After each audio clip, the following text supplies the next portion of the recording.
squirrel hunter in Brent, Alabama's Talladega National Forest made a horrifying discovery on November 9, 2015. At approximately 9 a.m., the mutilated and nude body of a woman was tied to a tree. When law enforcement officers got to the scene, they immediately got to work on the investigation. As soon as they started to doubt the victim's identity, Tuscaloosa County sent them a missing persons report for 29-year-old Samantha Payne, who turned out to be the victim.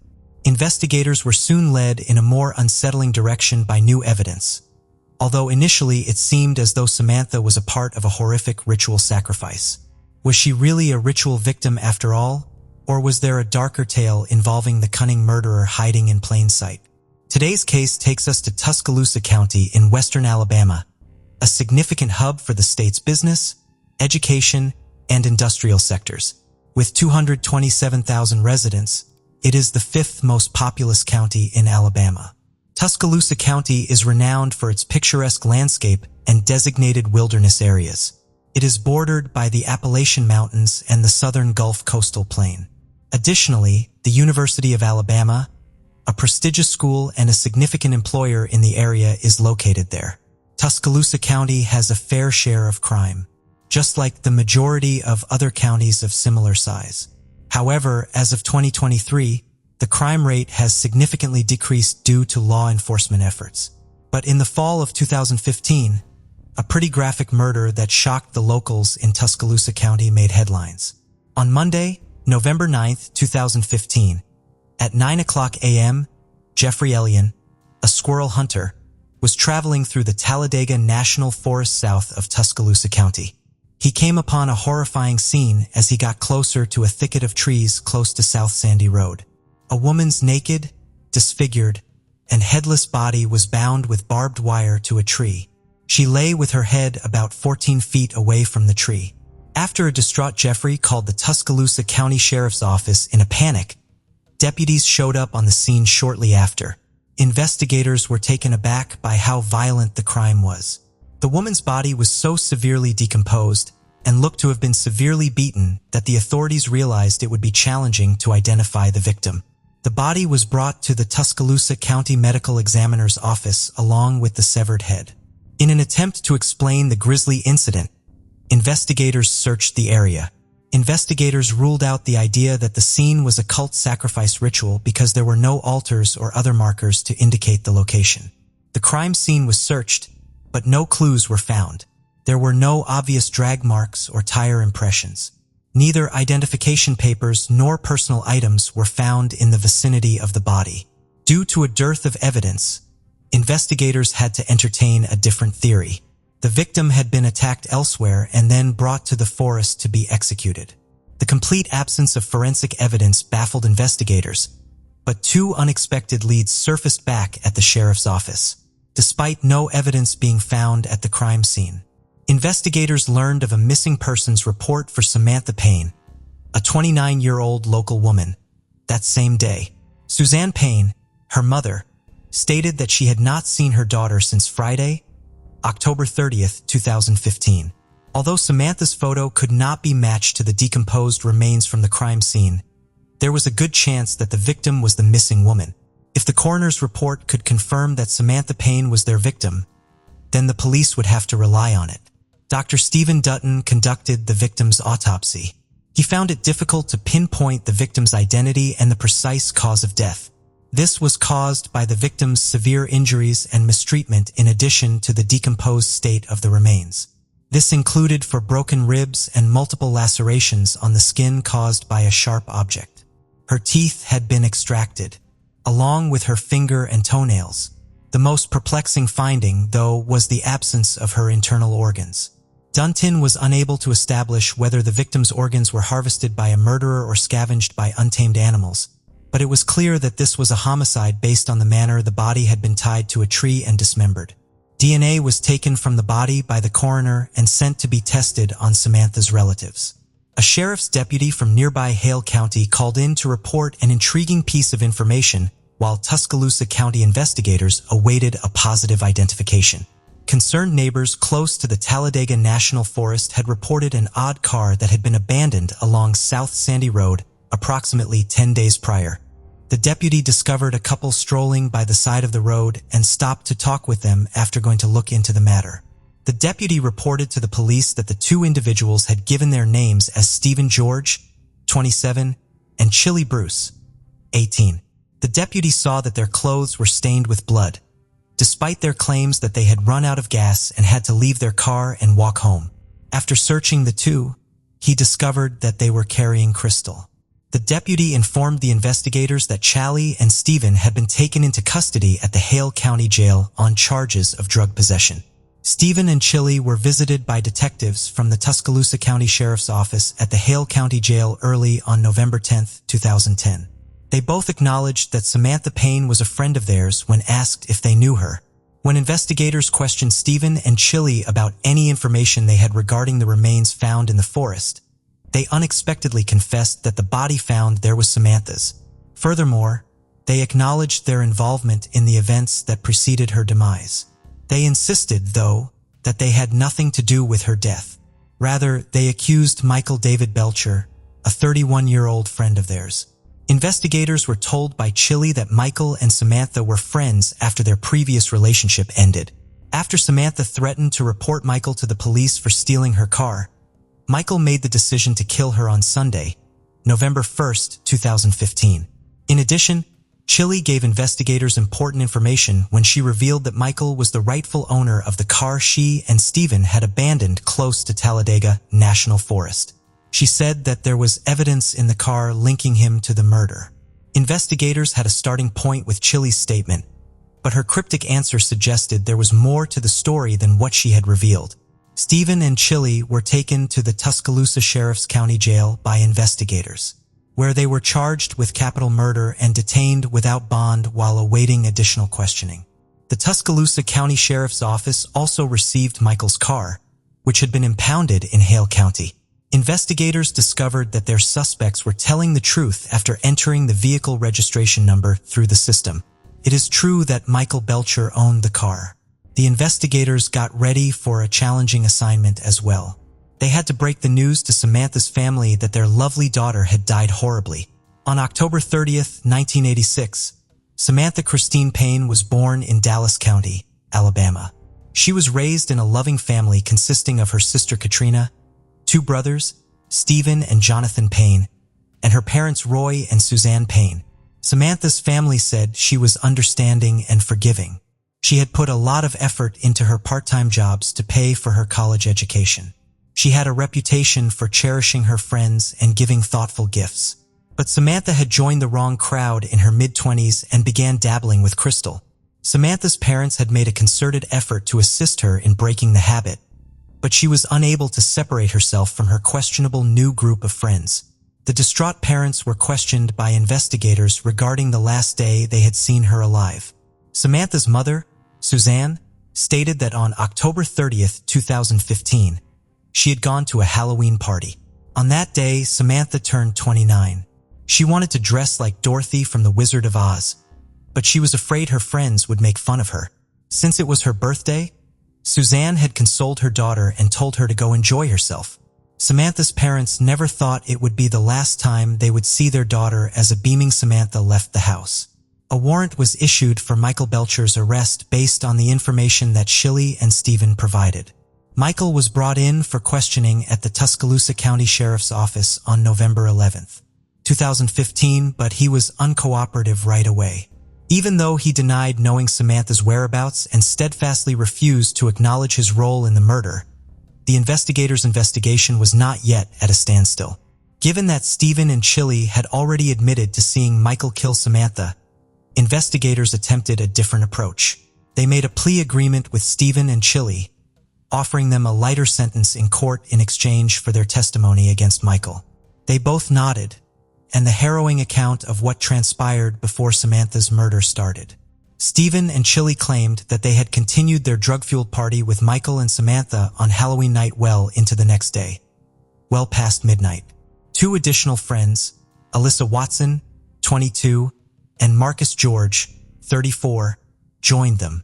All six of them were smoking meth on the evening of November 1, 2015, at Michael's father's motorcycle repair shop. Michael was regarded as their ringleader by the group who frequently congregated at the store. Stephen proposed to the group that they take Samantha's car when she went to use the restroom. After removing the keys from Samantha's purse, Stephen and the other 3 men drove off with the vehicle. Samantha did not seem to care about the men's absence when she got back, and she did not even realize her car was missing. The men eventually made their way back and resumed smoking meth. Stephen revealed to Chili and Alyssa that they had taken Samantha's car's battery and catalytic converter before setting it on fire. Samantha did not realize her car was gone until much later, right before they were going to leave.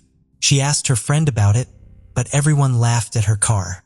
Samantha finally threatened to call the police on them as she grew angrier and more impatient. According to Chili, this was the point at which everything began to go wrong. Michael was aware that they would not be able to get Samantha's burned car back, and that if Samantha reported the incident to the police, they would face charges for both meth possession and vehicle theft. Michael then seized Samantha and threw her to the ground. After he repeatedly punched and kicked her until her face was covered in blood, the group loaded her into Michael's car trunk and drove around for hours while Samantha sobbed. However, her night of agony was far from over. After some time, the group reached Michael's residence. Michael gave Samantha the order to undress before they entered. Samantha's humiliation at having to enter the house nude in front of her friends was intolerable. Samantha's feet and wrists were restrained inside the home with a belt, shoelaces, and cable. Again, for hours on end, she was beaten by the group. Samantha's survival was not an option, in Chili's own words. Once more, they placed Samantha in Michael's vehicle's trunk and proceeded to the Talladega National Forest, the site of the ultimate act of this horrifying brutality. While being driven, Samantha had hurt herself trying to get out of the trunk, but the 5 suspects forced her back in and struck her with sticks until she stopped talking. When they arrived at the forest, they pulled her over to the tree. With the last of her strength, Samantha tried to scratch Michael's face to get away, but they caught her, hit her again, and used barbed wire to tie her to the tree. Samantha had begged them to stop during this terrible ordeal, Chili recalled, and she had promised to forgive them and never tell anyone if they let her go. However, her cruel captors disregarded her cries. Samantha had scratched Michael, so Alyssa and Chili made the decision to use a knife to remove her fingernails and toenails in order to destroy any DNA evidence that might have been gathered under her nails. The woman even took it a step further and used pliers to extract a few of her teeth. Samantha kept telling them she loved and forgives them throughout the entire scenario. After that, the group watched as Michael began to cut Samantha in various places on her body. Samantha eventually ran out of strength after being tortured for hours. At that moment, Michael stabbed Samantha in the neck, severing her throat. The graphic details that Chili and Stephen had provided, as well as the hours of suffering Samantha had gone through, unsettled the investigators. Investigators executed search warrants for Michael's vehicle and residence in an effort to bring her justice. They discovered an automobile battery in Michael's home, exactly as Chili and Stephen had said. They discovered blood-stained women's clothing in Michael's car. DNA testing using samples from Samantha's parents revealed that Samantha's body was the one discovered in the forest. Samantha's blood was also consistent with the blood on Chili and Stephen's clothing, as well as the women's clothes from Michael's car.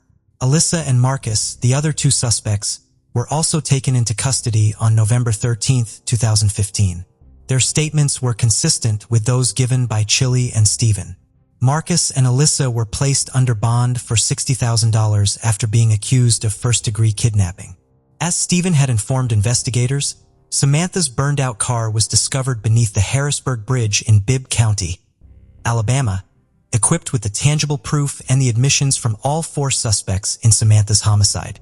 Detectives questioned Michael once more. He persisted in denying any involvement, but it soon became evident that there was sufficient evidence for the authorities to imprison him for murder. Then, when Michael allegedly called his mother to ask for advice, she reportedly advised him to be truthful. While he was incarcerated, Michael asked her to take care of his cat. Following his arrest, Michael was accused of capital murder. He was remanded without bond in detention. investigators and prosecutors were forced to rely on the eyewitness accounts of the 4 other suspects prior to the case going to trial. Stephen and Chili had already consented to testify against Michael as important eyewitnesses and enter a guilty plea in exchange for a shorter sentence. If given the same plea agreement as Stephen, Michael consented to enter a guilty plea to the murderer. However, the prosecution flatly rejected his request. They desired the harshest penalty Alabama could offer him. Alyssa and Marcus declined the plea offers made by the prosecution, insisting instead on maintaining their innocence. Both were released from jail after paying their bonds. Judge Jim Quinn determined on December 22, 2015, that there was sufficient evidence to hold Michael Belcher, Chili Bruce, and Stephen George in custody while their cases were presented to a grand jury. The judge declared that a grand jury would hear the cases of Marcus George and Alyssa Watson during the same hearing. 18-year-old Chili Bruce entered a guilty plea to the charge of murder on January 15, 2016. She was given a 20-year prison sentence, but as a condition of the plea agreement, she would be eligible for parole in 5 years. She was also mandated to take part in the drug rehabilitation program at the Alabama Therapeutic Education Facility. Alyssa Watson and Marcus George were the first 2 to go on trial in November 2018. After rejecting the prosecution's plea deals, they both pleaded not guilty and claimed to have left the forest before Samantha's murder, but their gamble failed. Alyssa and Marcus had been involved in the entire situation, according to Chili's testimony. As proof that Alyssa and Marcus had been at the murder scene, the prosecution presented cell phone location data. Alyssa and Marcus were found guilty by the jury of first-degree kidnapping and felony murder. They were all given 30-year prison terms on December 17, 2018 for each of the charges. Later, the Alabama Court of Appeals maintained the 30-year sentence for murder, but overturned the first-degree kidnapping conviction. Alyssa was about to give birth to a boy, and Marcus was a young father whose family needed him, so their families begged for forgiveness. While Marcus apologized to Samantha's family and expressed regret for his poor decisions, Alyssa chose not to speak during the trial. But in her address to the jury, Samantha's mother, Suzanne Payne, called Alyssa and Marcus 2 of the most callous and evil non-human creatures that had ever walked the earth, and expressed her hope that they would always be haunted by Samantha's voice, pleading for mercy. Currently serving their sentences, Alyssa and Marcus are expected to be freed in 2048. With great anticipation, the trials for Michael Belcher, Stephen George, and Chili Bruce started in March 2019. Weeks after her arrest, Chili entered a guilty plea, and the jury upheld her 20-year sentence with 5 years of parole eligibility. A few days into the trial, Stephen, like Chili, entered a plea agreement and admitted to killing Samantha. He described in detail how Michael killed Samantha, and his indignant corroborated Chili's. Nonetheless, the jury concluded that he had been heavily involved in Samantha's demise. It was Stephen who proposed car theft and initiated the entire criminal activity. Therefore, the jury found Stephen guilty and gave him a life sentence in prison, even though they had promised him a reduced sentence. Thanks to the plea agreement, he barely avoided the death penalty. Michael Belcher was next in line. The prosecution made their case and portrayed Michael as the gang's ringleader. The prosecution claimed that Michael had already planned to kill Samantha after the 3 men stole her car based on the testimony of Chili and Stephen. His drug-induced rage had driven him to kill the young woman so violently out of fear of being discovered.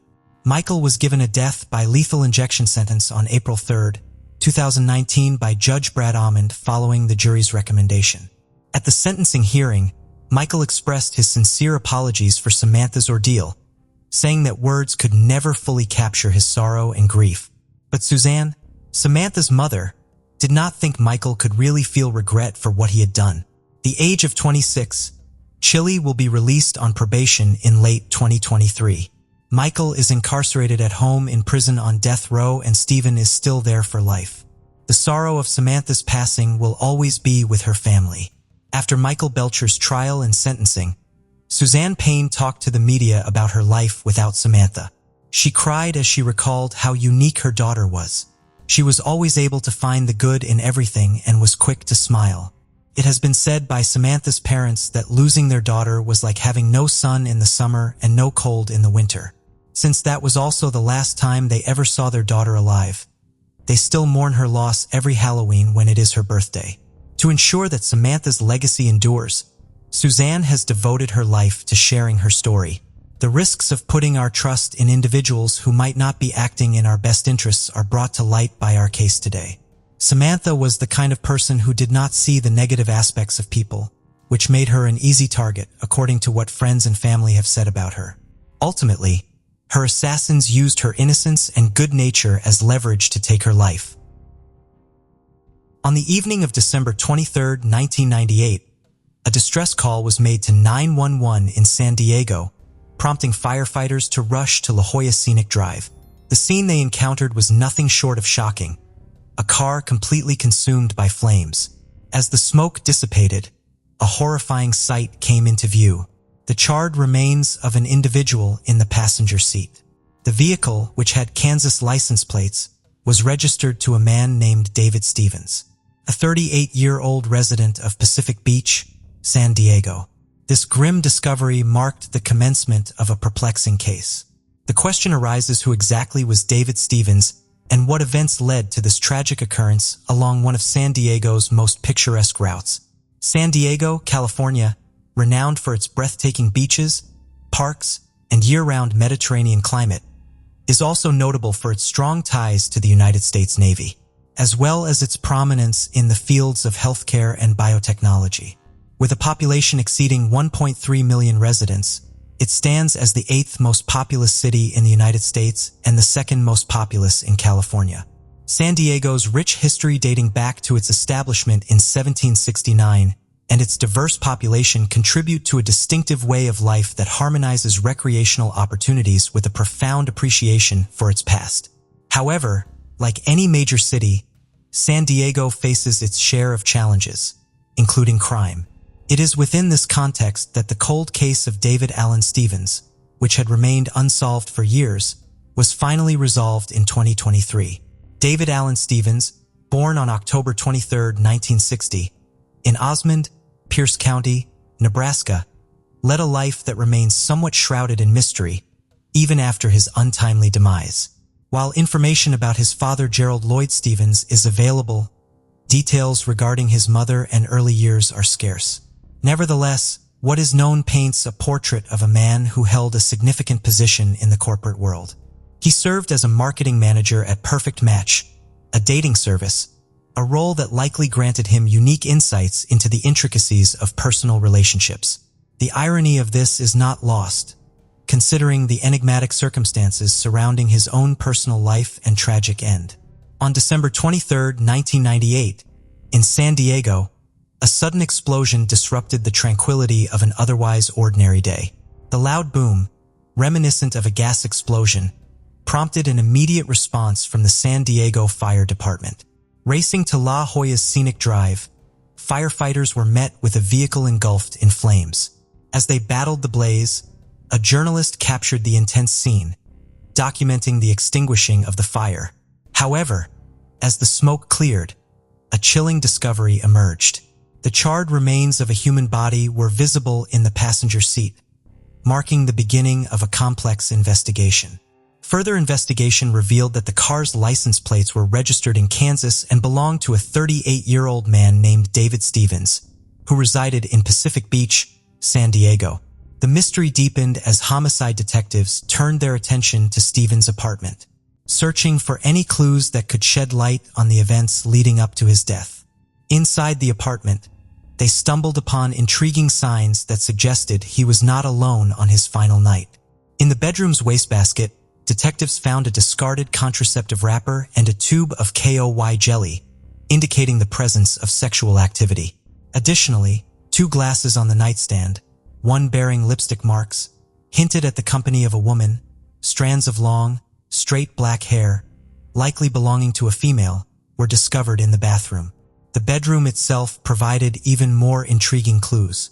Investigator Joseph Cristenziani, one of the homicide investigators from the San Diego Police Department, observed 2 sets of fingerprints on the mirrored headboard of Stevens' bed. The size difference between the two sets suggested the involvement of both a man and a woman. The positioning and number of fingerprints indicated that an intimate encounter had recently taken place in the apartment. Armed with these discoveries, detectives began to reconstruct the events of that fateful night. Their focus shifted towards collecting physical evidence, particularly the smaller set of fingerprints and the black hairs, as they pointed towards the involvement of a woman. This crucial piece of evidence indicated that the woman may have been in the company of Stevens shortly before his unfortunate demise. As the investigation into the death of David Allen Stevens progressed, the police focused their efforts on identifying the mysterious woman who could be connected to his final moments. Their search led them to a nearby establishment called Dancers, a topless bar that Stevens was known to frequent. Detective John Teff, one of the investigators from the San Diego Police Department assigned to the case, visited the club and shared Stevens' pictures with the dancers and staff. Regrettably, none of the fingerprints obtained from the dancers matched those found in his bedroom, leaving the police without any solid leads regarding the woman's identity. In an attempt to uncover new information, Detective John R. Young, another dedicated detective from the San Diego Police Department, decided to explore a different approach. He delved into Stevens' personal belongings, specifically his address book. During Young's interview with her, the woman described her relationship with Stevens as casually friendly, hoping that this new lead would yield results. Her fingerprints were compared to those found in the apartment. Once again, there was no match. For months had passed since Stevens was tragically discovered in his car, and with no new leads or matches, the case gradually grew cold. For over 2 years, the mysterious death of David Allen Stevens remained dormant in the cold case files, with no significant breakthroughs or promising leads. Then, in a stroke of strategic thinking, the San Diego homicide detectives decided to capitalize on a major event, Super Bowl 35, which took place on January 28, 2001, featuring the Baltimore Ravens and the New York Giants. With a large television audience anticipated, the detectives saw an opportunity and ran a Crime Stoppers spot during the game, displaying David Stevens' picture and appealing for public assistance. The following day marked a pivotal moment in the investigation. An anonymous female called in with potentially crucial information. The caller directed detectives towards a suspect, the same dancer who had previously asserted that she and David Stevens were merely friends. Despite the fact that her DNA and fingerprints did not match the evidence at the crime scene, detectives could not disregard this new lead. They believed it was more than a mere coincidence. Over the next 6 months, detectives tirelessly pursued the angle of the dance club, hoping to uncover solid evidence. Despite their diligent efforts, they continuously came up empty-handed, unable to definitively connect anyone to the crime. However, in November of 2001, the homicide team received another significant call. The caller was Nye Noren, a 21-year-old woman who claimed to possess vital information regarding David Stevens' murder. Noren disclosed that Stevens had been her supervisor and lover at Perfect Match. She held a crucial piece of information, the name of the man responsible for Stevens' death, Ronald Barker, who was 35 years old at the time of the murder. This revelation injected new life into the case, providing detectives with a solid lead to pursue. With this newfound information, the investigation gained momentum as detectives sought to unravel the connection between Nye Noren, Ronald Barker, and the tragic fate of David Allen Stevens. Ronald Barker, born in 1963, and Nye Noren, born in 1980, emerged as the central figures in the tragic case of David Allen Stevens. Barker's early life and family background remained largely unknown, concealed in the shadows of his later actions. On the other hand, Noren's life was marked by hardship from the very beginning.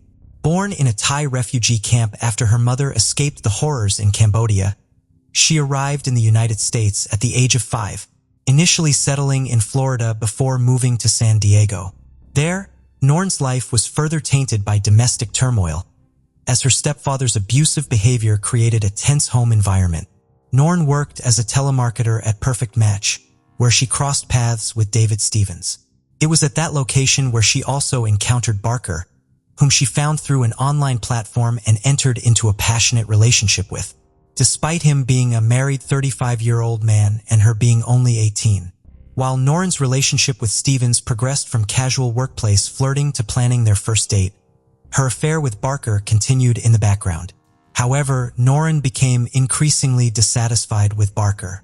On the same night that Stevens was killed, Norrin had previously left his apartment at 3:00 a.m. when she returned home. She found Barker waiting for her in a jealous rage. In an attempt to conceal her infidelity, she falsely told Barker that her encounter with Stevens was non-consensual. Later, Norrin confessed to the police that Barker, consumed by jealousy, shot and killed Stevens before setting his car on fire. She claimed to have been present during the murder but unable to stop Barker. Norrin portrayed herself as another victim of Barker's anger, implicating him as the possessive boyfriend who carried out the murder. To support her account, Norrin agreed to a police request to call Barker and discuss the incident while the conversation was recorded. This tactic aimed to move beyond a he said, she said situation, hoping to obtain an admission or any detail that could strengthen the case. The investigation uncovered a complex and intricate plot. Barker admitted to following Stevens, pretending that Norrin's car had broken down. When Barker signaled with his lights, Norrin deceived Stevens by claiming it was her brother coming to assist. Unaware of the impending danger, Stevens allowed Barker into the back seat of his car, where Barker shot him twice in the head. Barker confessed to setting the car on fire to eliminate evidence and even displayed burns he sustained during the act. For nearly 3 years, the two kept their atrocious crime hidden, bound by their shared secrecy. However, as the case unraveled, it became evident that both Barker and Norrin were deeply entangled in a web of lies and deceit, ultimately leading to the tragic demise of David Allen Stevens. In November 2001, a significant turn of events unfolded when detectives apprehended Ronald Barker for first-degree murder. Shortly after, Norton was also arrested and faced the same charge. Barker's trial occurred in January 2003 in a San Diego courtroom, where he opted to represent himself. Despite his efforts to challenge the evidence, the jury swiftly found him guilty after just 2 hours of deliberation. Barker was sentenced to life in prison on January 27, 2003. Norrin's trial followed a similar path, resulting in her conviction for first-degree murder and a life sentence. However, Norrin's case took a different turn as she appealed her conviction based on battered woman syndrome. This appeal led to a reduced sentence of 15 years, which began in 2003. Norrin was released in 2017 after serving 14 years in prison, marking the conclusion of a complex chapter in San Diego's criminal justice system. The resolution of David Allen Stevens finally brought closure to this family, offering them a sense of finality and justice after enduring a long and challenging process.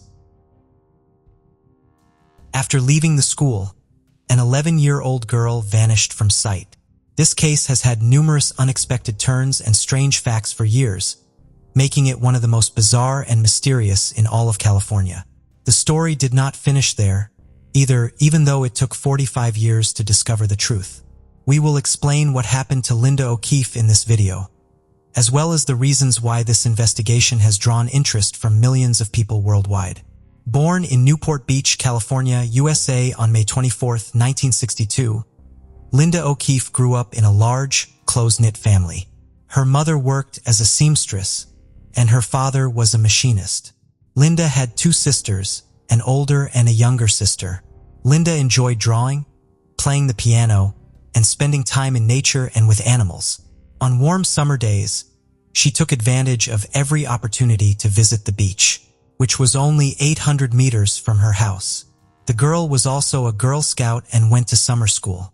Linda went there nearly every day in July 1973 when she was 11 years old.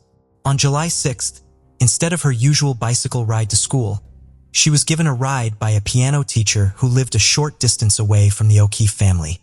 Linda called her mother from the school phone when classes ended, which was around 1:30 p.m. She was asking to be picked up because she did not have her bicycle with her that day. But the mother told her to walk even though it was only a little over 2 kilometers from school to home because she did not want to be distracted from her work. After speaking with her mother, Linda was not in the mood to walk. She even cried, and the school secretary considered giving her a ride home. But the woman needed to go the opposite direction, so she abandoned the idea. Linda left the school, sat outside for a while, and then headed home. Her route should have taken no more than half an hour, but the girl was clearly late. Her mother did not give it much thought at first. She assumed Linda had gone out for a walk with her friends, but as the hours went by, her concerns grew. Her mother made the decision at 6 o'clock in the evening to call all the people she knew whose kids lived close by and might have gone out with her daughter, but none of them had seen Linda that day. The family made the decision to start looking after her father got home from work.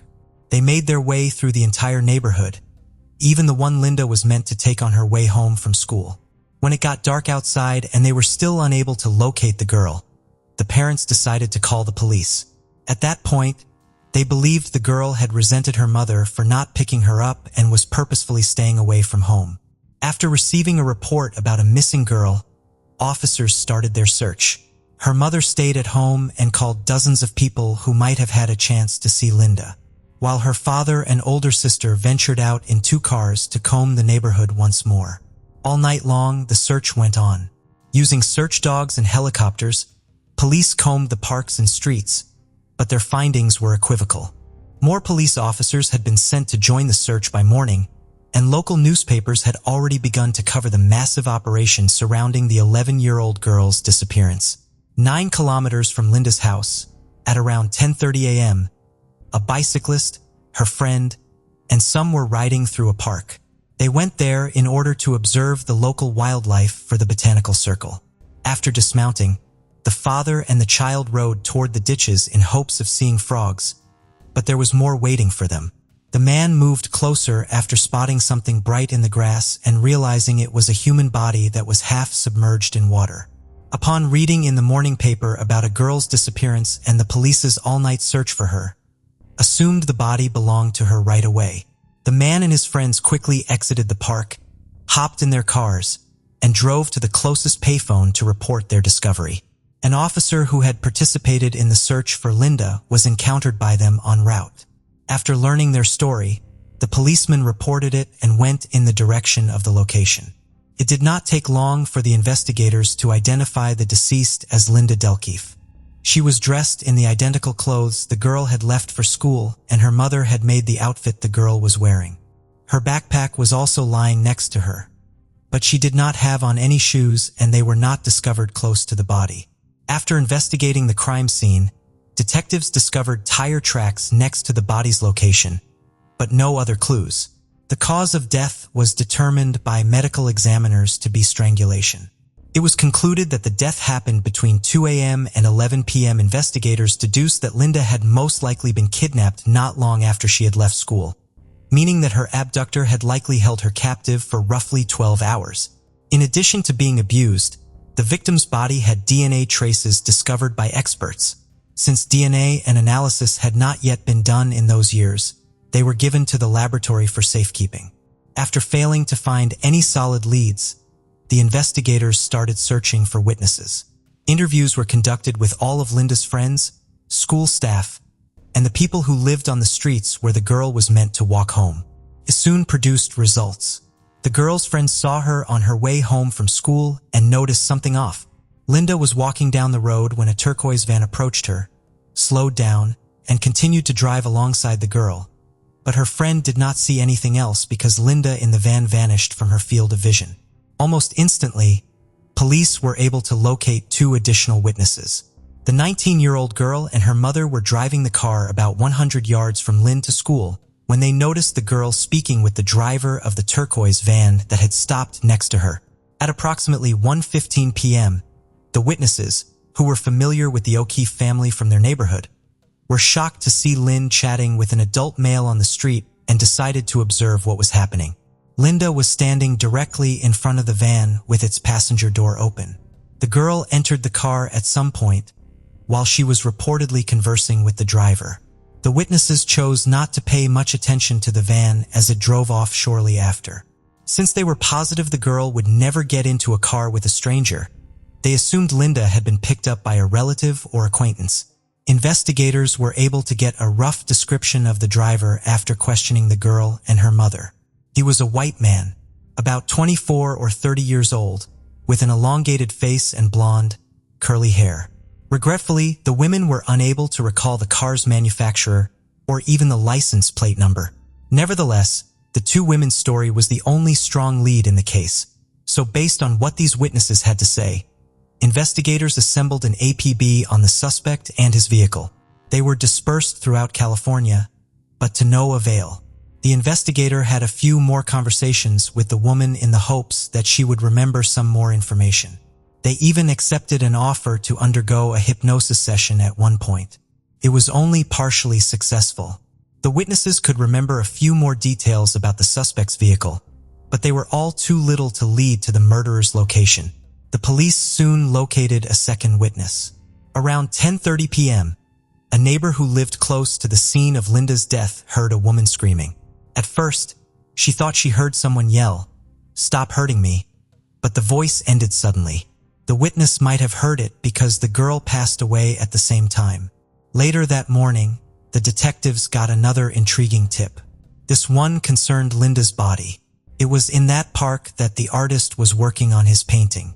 He started to watch what was happening and realized that something serious had happened when he noticed dozens of police cars. He once saw something that seemed strange to him. There was a young man in the park, observing from the bushes next to the police. The artist chose to ask him what was going on because he was standing fairly close to him. The young man said the police had located the girl's body and he looked very concerned. Aside from that, neither the man nor the artist could see any details because they were sufficiently far from the scene of the body's discovery. How the man knew that they were looking at the body of a girl was a reasonable question for the detectives to ask. The man was characterized by the artist as a thin, white man with sideburns and blonde hair who was between the ages of 18 and 24. He stood at 180 centimeters tall. When the two witnesses described the van driver's appearance to the police, this description came pretty close. Investigators came to the conclusion that this man was the murderer as a result that he had decided to observe the police that morning. Finding the killer in the large city proved to be quite difficult, despite the police possessing a fairly detailed description of his appearance. But then something unexpected occurred 2 days later. They were approached by 18-year-old Peter Wooden, who admitted to the killing. The young man went to the same school as Cindy, the victim's elder sister, and lived close to the O'Keefe family. The town's residents were shocked when the news quickly spread throughout it. Police questioned the boy for 7 hours and searched his parents' house, not anticipating such unexpected developments. Following that, he was formally accused of murder. After 3 days, everyone was in for another shocking turn of events. Peter was declared free by the investigators after being exonerated of all charges. They claimed that the young man's confession contained far too many falsehoods and that the only times his story lined up with information that was published in the media were by coincidence. If not, he purposefully provided the investigators with false testimony that went against the actual evidence. Finally, the two witnesses who had seen Linda with the driver of the van were positive it was not Peter. Since they both lived close to the young man, the women knew him well and could recognize him right away. Consequently, the police deduced that the young man was merely attempting to make a name for himself by admitting to the crime of someone else. The man may have suffered from mental health issues, but he was unrelated to the murder. The investigators were left without a single good lead after that. They continued searching the entire town for the van and its driver, even enlisting the help of Linda's classmates. Children searched for that same turquoise van on their bikes while riding through the streets, despite police protests, but they were unable to locate it. Police interviewed 175 people during the first month of the investigation, searched every inch of the route from the school to the home, and requested assistance from the general public. They chose to make public a crude drawing of the van's driver a few weeks later, but that move also failed to produce any results. Detectives were not sure whether to pursue this at first because they thought the man would leave town, but as time went on, they needed to employ more and more resources in order to crack the case. The police had a new lead after 2 months. In the same neighborhood, there had been abuse of another girl. After dragging her into his van and taking her to a desolate location, an unidentified man released her. Despite discrepancies, investigators surmised right away that Linda's killer might have been responsible for the murder. The attacker's description of his appearance did not correspond with the information supplied by the witnesses in Linda's case, and he drove a white van. The detective soon had a lead on the suspect. The truck driver, who was 32 years old, was found to be guilty. Investigators came to the conclusion that this man had nothing to do with Linda's murder, because witnesses claimed he did not resemble the man Linda was speaking to at all. Although investigators have continued to work on the case over the years, no noteworthy evidence has turned up since then. Authorities sent DNA samples from Linda's body to a lab in 2001, 28 years after the murder, in the hopes of obtaining a profile of the killer's DNA. However, the man was not included in the FBI database. This suggested that either it happened before they began collecting DNA from offenders or the murderer had not been charged in any prior criminal cases. Experts attempted, but were unsuccessful, to locate his next of kin in that database a few years later. However, the tools available for DNA analysis were far from what they are today, making it nearly impossible to do something similar in those years. Around the middle of 2010, there was a breakthrough in the field of forensics, which gave the police new tools for locating suspects. Not to be left behind, investigators in Linda's case also turned to a private lab known as Parabon in 2018. They sent detectives a picture of a man created using Linda's murderer's DNA. DNA phenotyping is an innovative technology that enables you to identify various physical characteristics of an individual based only on a small sample of their DNA. Experts assembled two portraits at the same time, implying the perpetrator's possible ages of 20 or 60. This portrait was surprisingly accurate to the testimonies of witnesses who had 45 years earlier seen the suspect alive. Investigators in Linda's did something no one had ever done before. In most cases, they would contact people who may have known the man and published portraits of him in the media to garner public attention. Exactly 45 years after the murder, on July 6, 2018, they shared a string of messages on Twitter on behalf of the victim. The final day of Linda's life was detailed in the sequence of 68 messages. The way the investigators presented this data made it seem as though she was telling the public directly what had happened to her on July 6, 1973. The story started in the morning with Linda narrating her day at school, her anger toward her mother for not picking her up in the car, and the girls' walk home. Detectives have meticulously chosen every detail from these messages to create the most accurate picture of the day. The last tweet in the series informs followers that there has been no progress in finding her killer. In response, the police have released a picture of the offender on the girl's behalf. 45 years later, I am able to talk again, and I have to tell you something important. The killer's face, which was found through the use of his DNA, is a new lead in my case. This technology did not exist in 1973, but it can now change everything. This strategy attracted a great deal of attention to Linda's case right away, all over the world. Police had previously posted details about past unresolved cases on social media, but a victim's account was unique. The murderer's own portrait served no purpose. The investigators needed to get as much attention as they could for these photos because if someone identified the subject and informed the police, it would only aid in the case's resolution. They did a fantastic job at that. Over 7 million people saw this series of tweets in total. Detectives spent several months investigating the numerous tips and potential identities of the perpetrator that the police received, but they were never able to identify a credible suspect. They were not going to give up in the face of this, especially since Linda's case had attracted millions of attention. Once more, the investigators turned to Parabon, this time requesting that they attempt to use the killer's DNA to identify his relatives. While comparable efforts by forensic scientists have been made in the early 2000s, the required instruments were non-existent at the time. After nearly 20 years, things have changed. Investigators were able to identify the culprit thanks to the Parabon expert search for relatives of the DNA's owner. The search for Linda's murderers started in August 2018, and it took investigators nearly 6 months to find any leads. They located the killer's third cousin by using private DNA databases. That essentially meant that detectives were one step closer to cracking the case. All they needed to do was look up the man's family tree and identify a suspect, but the Parabon experts did not stop looking until they made an unexpected finding. In one of the private databases, they discovered the murderer's personal DNA. He had willingly submitted his sample to a database where they could look up long-lost or distant ancestors.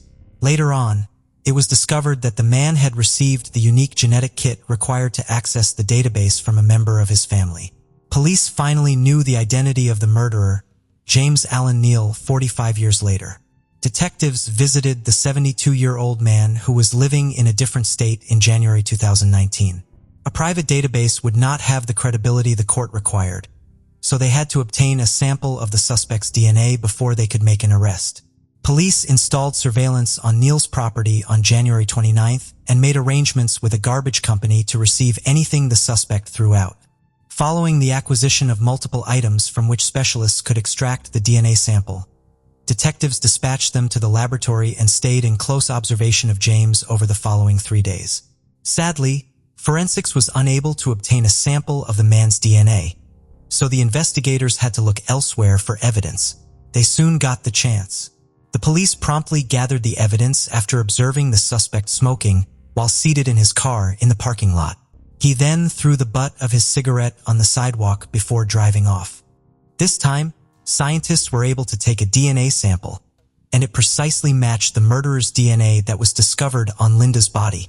This implied that the culprit for whom they had been looking for nearly 50 years was James Neal. A few days later, detectives called a press conference to finally announce the suspect James Neal's arrest. James Neal was born in Chicago in 1946, and his family later relocated to California. His aggressive behavior was a result of his parents' frequent beatings, humiliations, and acts of violence against him. He started committing small-time crimes as a teenager at a young age, such as breaking into people's homes. Following that, he left school and made an effort to find employment, but he never stayed put for longer than a few months at a time. The man turned out to have a lengthy criminal past. He was arrested over a dozen times for theft, car theft, and robbery, among other offenses. Almost each time, he was released with little punishment and returned to his previous ways. James got married for the first time at the age of 25, and the two made their home in the Los Angeles suburbs. 2 years after they moved in, he killed Linda, and their house was a half-hour's drive from the city where she lived. The perpetrator was on probation for less serious crimes in another state at the time, and James' wife was expecting. Following that, he received numerous citations for theft and forging bank checks. He also briefly served time in jail for breaking the terms of his probation.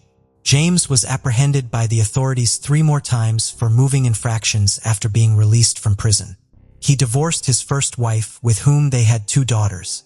He lived in different states for a while, but then returned to Colorado and married another woman in 1997. She had a child from her first marriage, and soon she and James had a daughter. Detectives who looked into the man's background discovered that although he may have been involved in numerous cases of child abuse, he was never prosecuted for his crimes. Neal approached 2 girls in his car and abducted them in 1995 and 2004. After mistreating them, he let them go. James remained free because he was never found guilty in either case. He was later suspected by police of at least 5 other similar incidents involving the kidnapping of girls from the street by an unidentified man in a car. A girl who attended James' church in 2010 lodged a complaint against him. She acknowledged that she had been molested for months by the man, who was 63 years old at the time. Neal admitted after all the victims reported multiple instances that were similar, all that followed was an inexplicable event. In some way, the victim withdrew her accusations, the case was quietly dropped, and the man avoided punishment.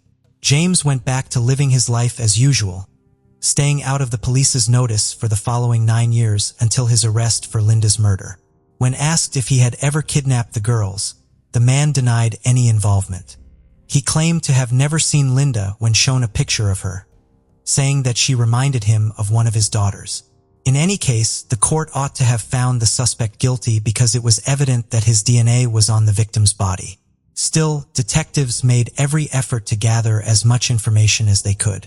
They searched for evidence that James owned the turquoise van, but they were unable to locate any. But this was clarified very quickly. He worked in an apartment building and had access to the service van at the time of Linda's murder. Investigators discovered multiple hard drives containing the listed materials when searching his house. On his smartphone, there were also comparable images and videos. On his computer, there was also something intriguing. It transpired that James had researched the past of violent offenders apprehended via DNA testing. It seems that he was fully aware that the police could use DNA to connect him to a number of crimes. For the detectives, there was still another unexpected finding.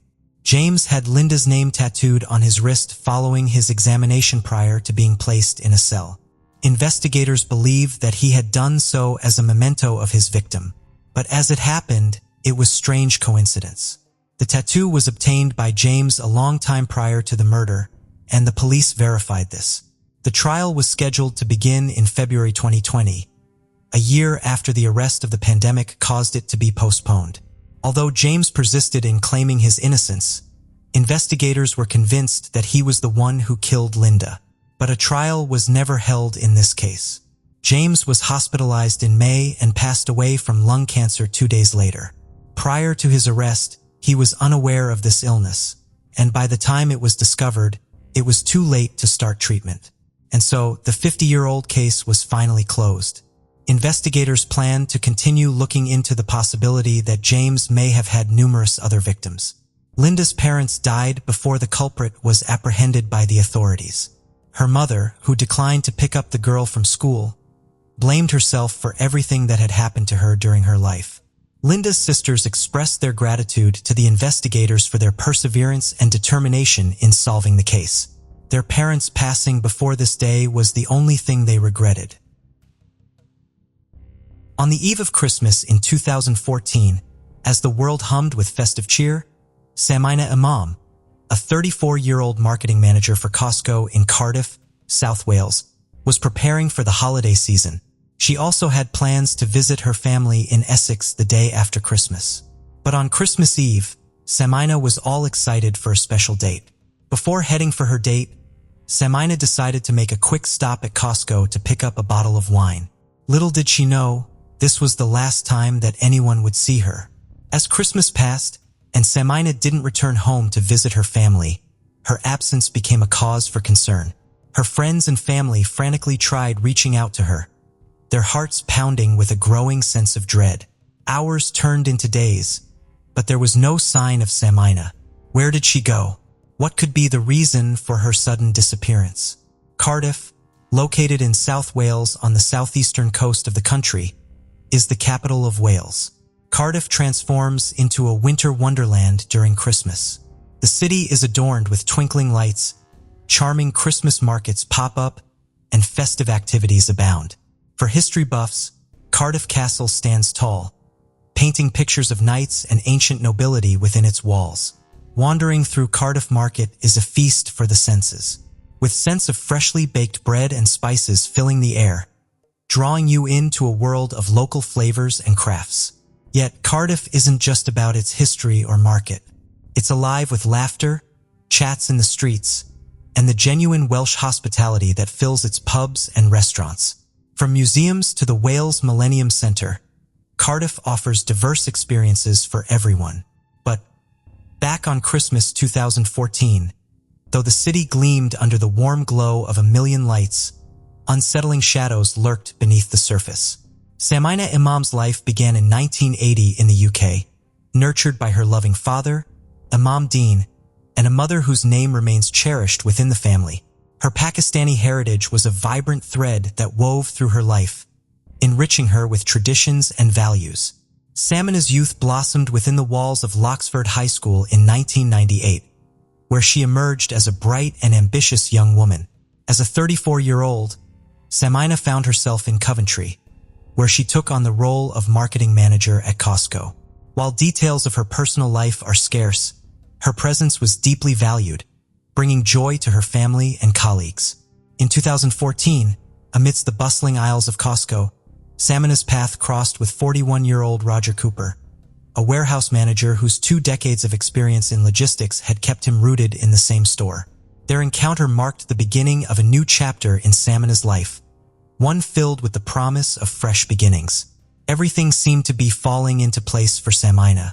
Her days were filled with ease and contentment. However, on the eve of Christmas in 2014, an unforeseen event shattered her. As Samina eagerly awaited her date with Roger on Christmas Eve, she had also made special arrangements to visit her family. In particular, she planned to spend time with her ailing mother after the holiday festivities. On the eve of Christmas 2014, Roger pledged to spend the holidays with Samina, leading her to book a lavish two-night stay at the Malmaison Hotel in Birmingham. With £500 paid, she carefully arranged for meals to be served in their room, setting the stage for what was supposed to be a romantic Christmas celebration. As the clock struck 4 p.m. on Christmas Eve, Samina concluded her shift at the store. Little did she know that the journey ahead would deviate from the plans she had envisioned. After a brief stop at a liquor store to get a bottle of champagne, she began on her fateful drive toward the Malmaison Hotel. On her way there, she had a final conversation with her sister, during which she inquired about their mother's health. Samina assured her sister that she would be arriving at their parents' home on Boxing Day, December 26, 2014, eager to partake in the family's celebrations in Essex. This conversation underscored Samina's commitment to her family and her eagerness to be with them during the festive season. However, her unexplained disappearance following this conversation left her family deeply concerned. What was more concerning was the fact that Samina even texted her friends wishing them a Merry Christmas, but then suddenly ceased to reply. The abrupt halt in communication, coupled with Samina's failure to fulfill her planned visit, added to the distress surrounding her disappearance. This led to the police being alerted by Samina's family on December 26, 2014. The investigative saga commenced swiftly, and authorities were trying to do everything to get to the bottom of this crime. Media outlets, both local and social, rallied the community, amplifying the search efforts to locate her. A missing persons report was filed, prompting authorities to step in and join the search. The police talked to Samina's co-workers at the Costco in Coventry, who provided a crucial detail.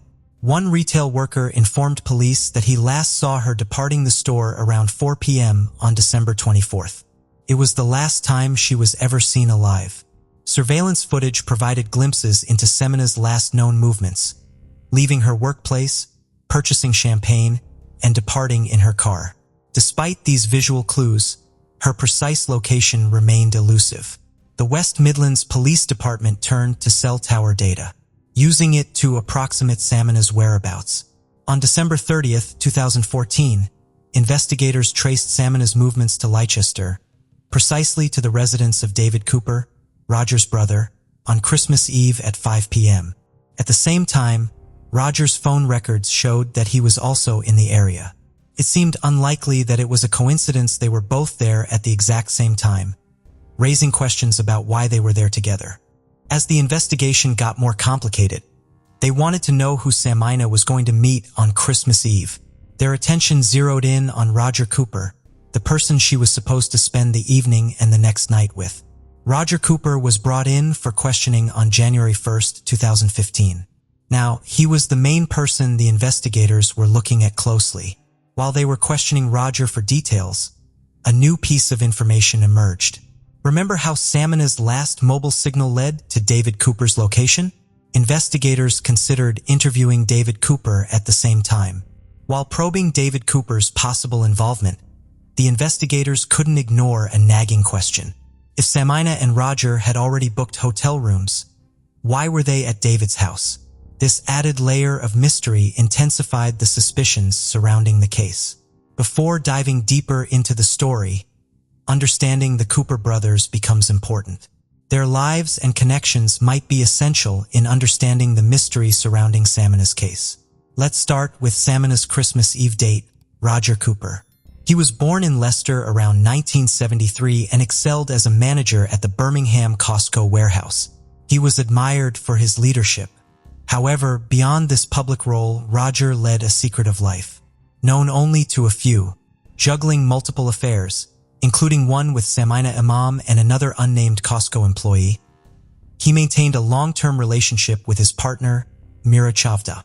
Shockingly, Samina was unaware of his long-term commitment.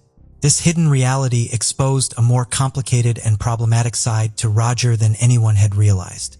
Roger's carefully constructed facade began to crumble when Semina discovered the shocking truth. Learning through a coworker about Roger's other relationships shattered her trust as it revealed a web of deceit and hidden liaisons. Now, turning our attention to Roger's brother, 39-year-old David Cooper, he added a surprising twist to the unfolding mystery. David, a former soldier, managed a cafe and worked as a doorman. Intriguingly, Semina's last cell phone signal led investigators to David's address in Leicester. The bond between Roger and David extended beyond family. They shared a close-knit relationship.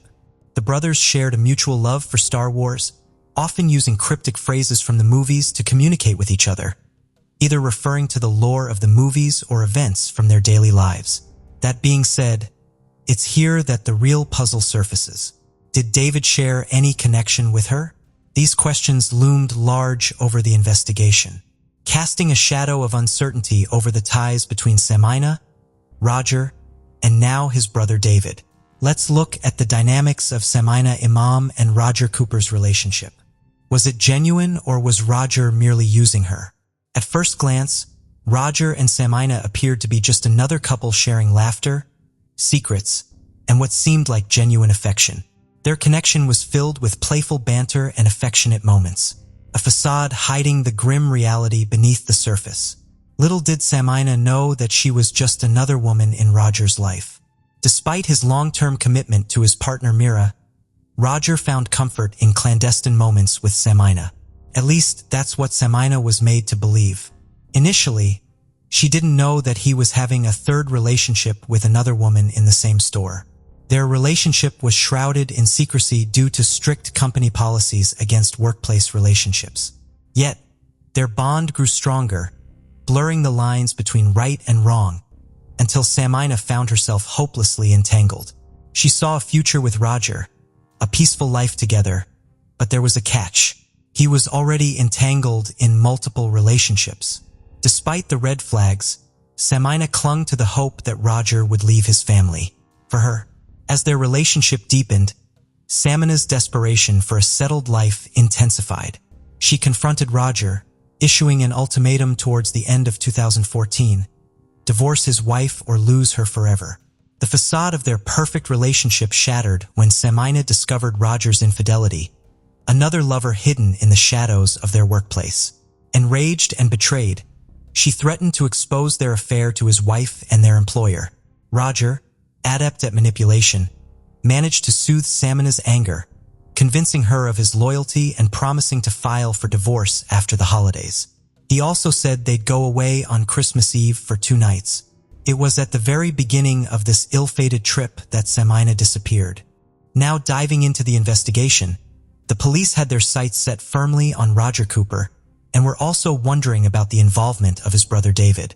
On January 4th, 2015, Semina's car was found in Luton, about 65 miles away from Coventry. Her handbags, suitcases, and items she brought were missing. The lack of fingerprints made investigators suspicious, but there was another interesting detail. The driver's seat was adjusted for someone taller than Semina, possibly over 6 feet. This suggested that someone else used the car after her shopping trip. Additional evidence that the police found that pointed their suspicions towards the brothers involved multiple automatic number plate recognition hits, tracking their vehicles between Coventry and Leicester. A Bellini bottle purchased by Miss Imam on Christmas Eve in Coventry was discovered in David's home fridge, while Roger was Semina's date. The presence of the bottle in David's house raises the question, how did the bottle end up at David's house? These details added complexity to the investigation. During the investigation, the brothers, David and Roger, firmly denied any involvement in the crime, but their text messages told a different story. They used cryptic phrases from the movies to communicate secretly. Phrases like Death Star complete, stay on target, and you are expected Vader hinted at a hidden plan. One particularly puzzling French message, Seigneur Point, Elof, La Fronte n'est pas over, roughly translates to, there's no point, no score. The window of opportunity is closed, which caught attention. The message hinted at a closed opportunity or a mischance. The detectives interpreted their Star Wars messages as alluding to Miss Imam's abduction and murder. While the majority of their exchanges appeared to center around Star Wars, another concerning detail caught attention: David Cooper's eBay purchase history. He had recently purchased chloroform, a substance well known for use to knock people out, but which also can be lethal in larger doses. When coupled with Samina's missing car and the various intriguing details, the plot thickened.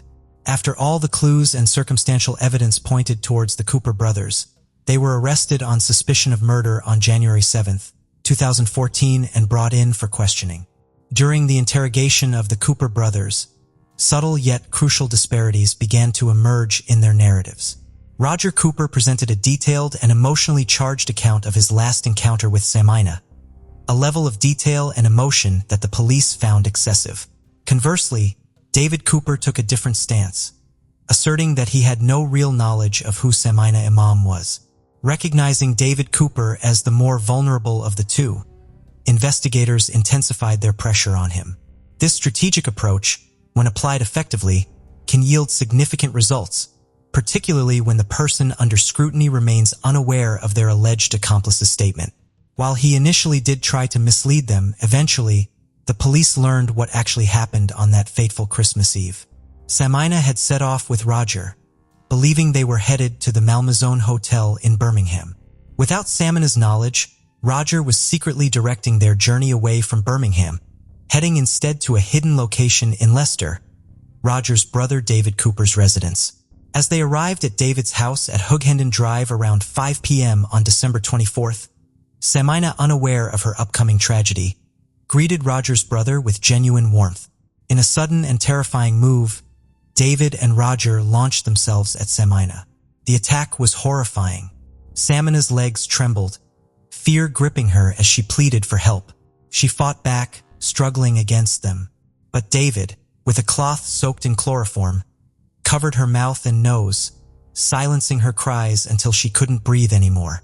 She faded away around 6:25 p.m., her efforts in vain against the overwhelming force.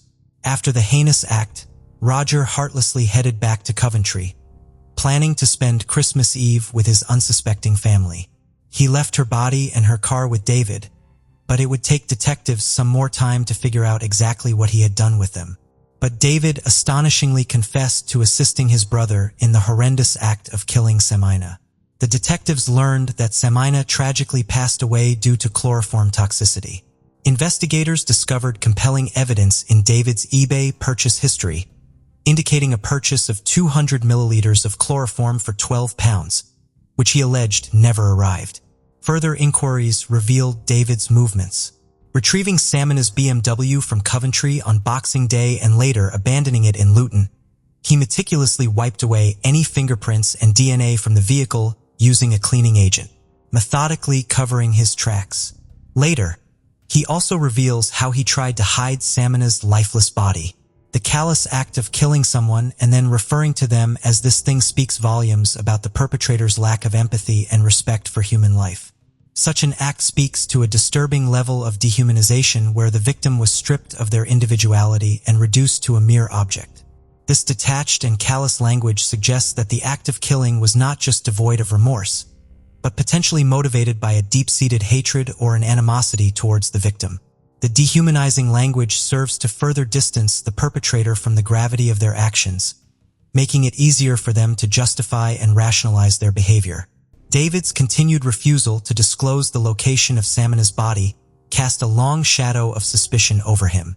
His fabricated stories about others taking the body away only raise further questions. The fabricated stories appear to be a desperate attempt to distance himself from the crime and deflect suspicion.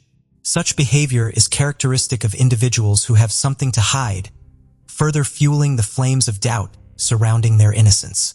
While David initially misled the authorities about Samina's whereabouts, a crucial piece of evidence emerged that ultimately led to the discovery of the truth.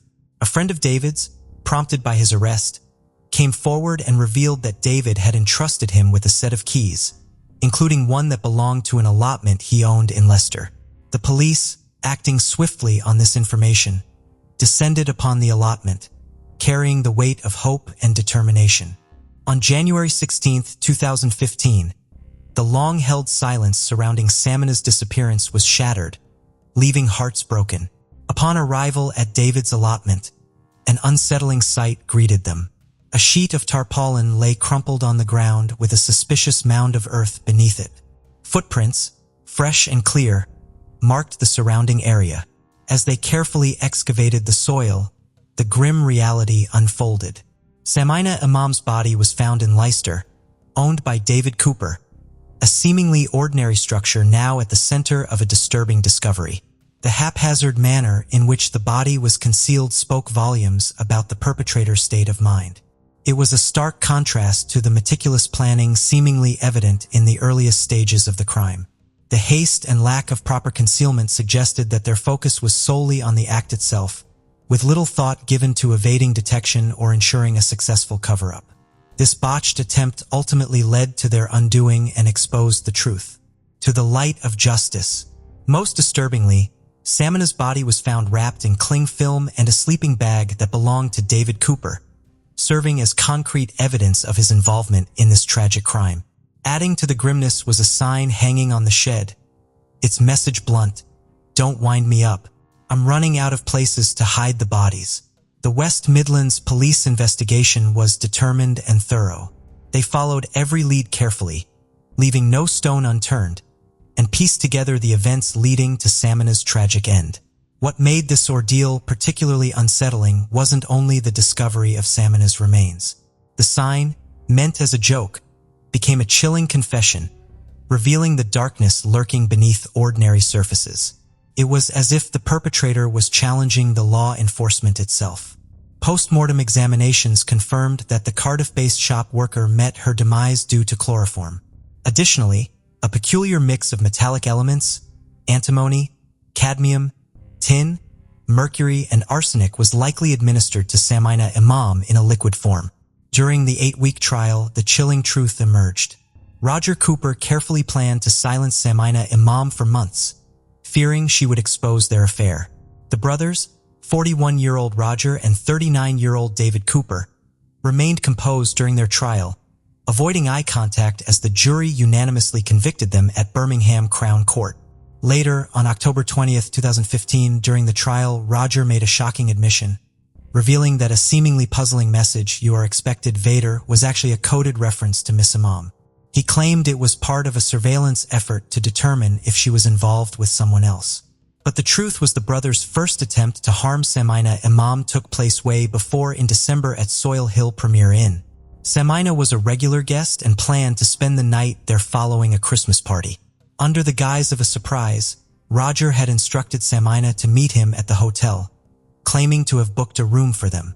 However, the surprise was a lie. No room had been booked and Roger wasn't planning to be there. Meanwhile, David, Roger's brother, lurked in a rented car parked in the hotel's car park, prepared to abduct Samina.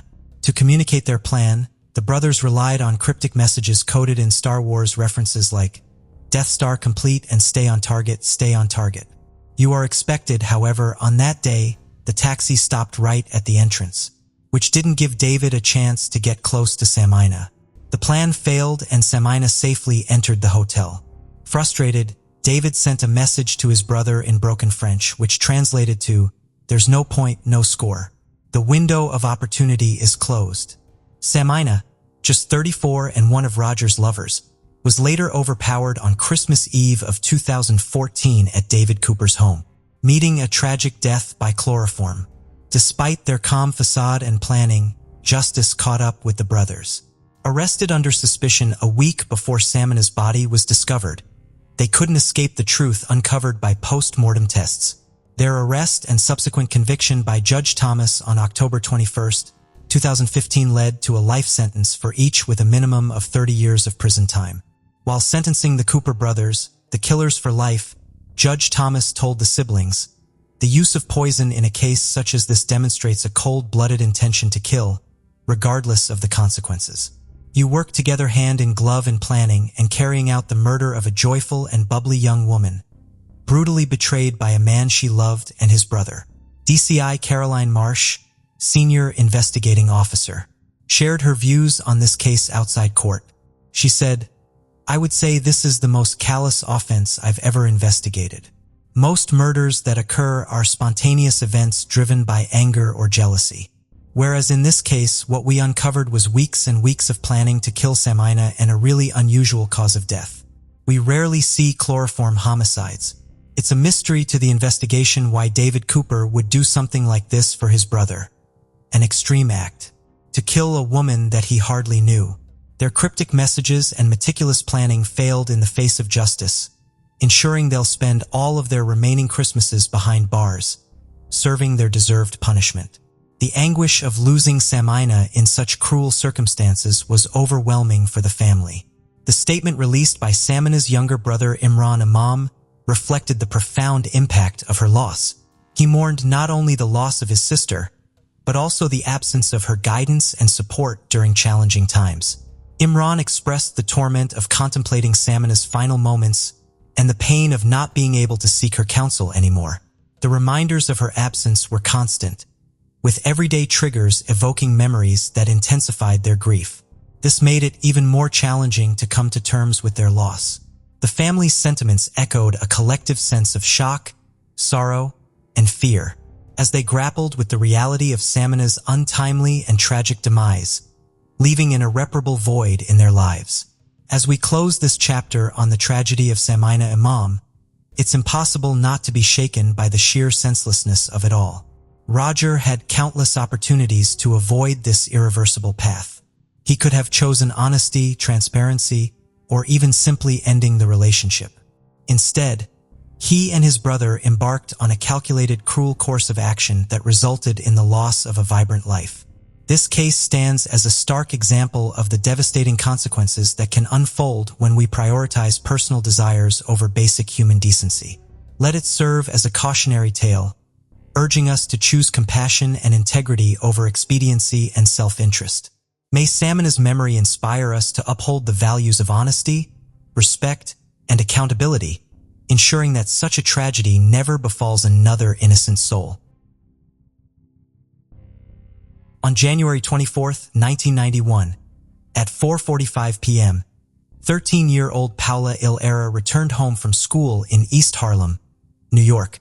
After being buzzed in by her mother, she entered the elevator of her apartment building and made her way to the 30th floor where her family lived.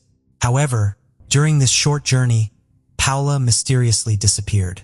3 hours later, around 7:30 p.m., a man walking his dog discovered Paula's lifeless body half a mile away from her home. This tragic event left the neighborhood with unsettling questions about what had happened to Paula and who could be responsible for her disappearance and death.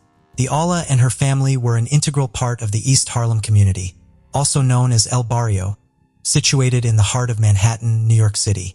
This culturally vibrant neighborhood is renowned for its diverse mix of traditions, art, and strong sense of community.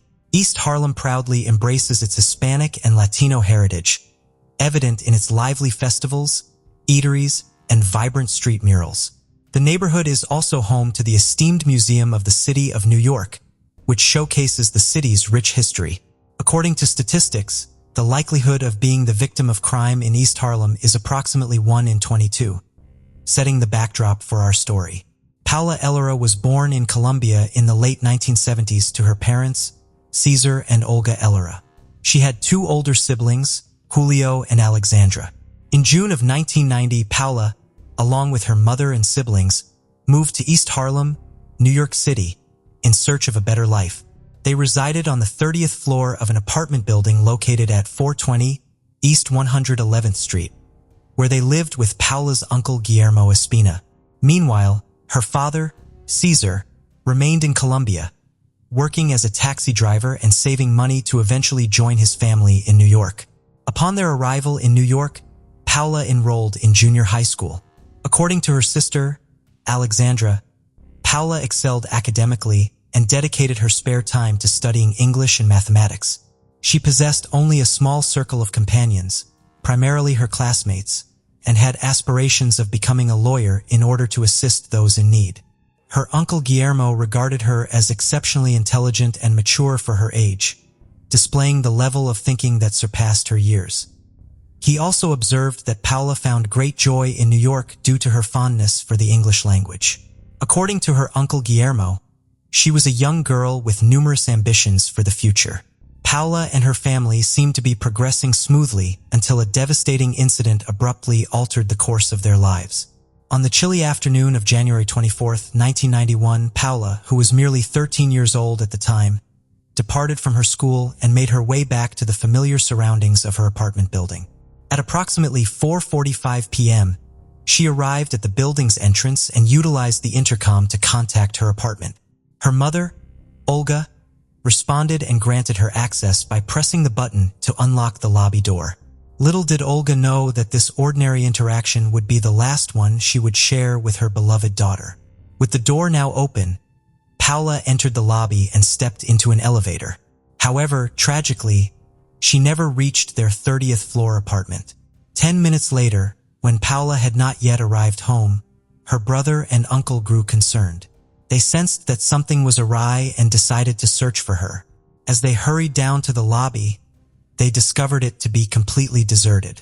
They frantically scoured the neighborhood for Paula, but it was as if she had vanished into thin air. 3 hours later, around 7:30 p.m., a man who was out walking his dog made a chilling discovery. He came across a lifeless figure lying on a walkway near the East River. The area was strewn with drug-related paraphernalia such as vials, syringes, and used lighters. Tragically, the lifeless figure he found was Paula's slender body, and she had passed away. The location where she was discovered was situated approximately half a mile south of the apartment building where she resided. When detectives arrived at the scene, they were confronted with an immensely sorrowful sight. There were no leads to indicate the perpetrator of this crime. The only items found on Paula's body were a new Kids on the block watch and a piece of chalk.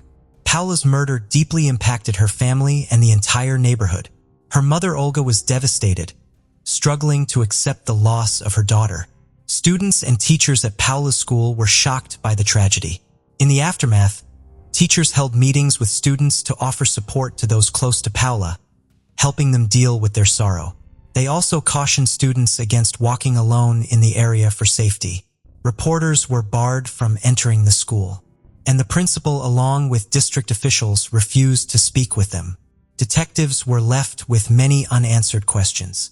They canvassed the 30th floor building, hoping to find witnesses who saw Paula in the vicinity where her body was discovered. Unfortunately, no one had seen her there. Additionally, the detectives had no description of the person responsible for the crime. It was unclear whether Paula was killed at the location where her body was found, filled with crack vials, or elsewhere. During their investigation, the detectives uncovered crucial information. They learned that Paula often stayed late at school for a journalism workshop on Wednesdays and Thursdays. On the day of her murder, she was working on an article about her father as a Valentine's Day gift. The detectives also discovered that Paula left the school after the workshop around 4:00 p.m. and walked north on First Avenue with a friend.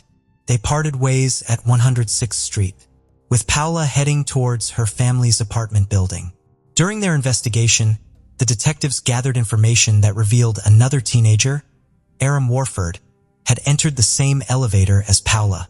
However, during their conversation with him, he stated that he had exited on the 19th floor while Paula continued her ascent. Consequently, the detectives redirected their focus away from him as a potential suspect.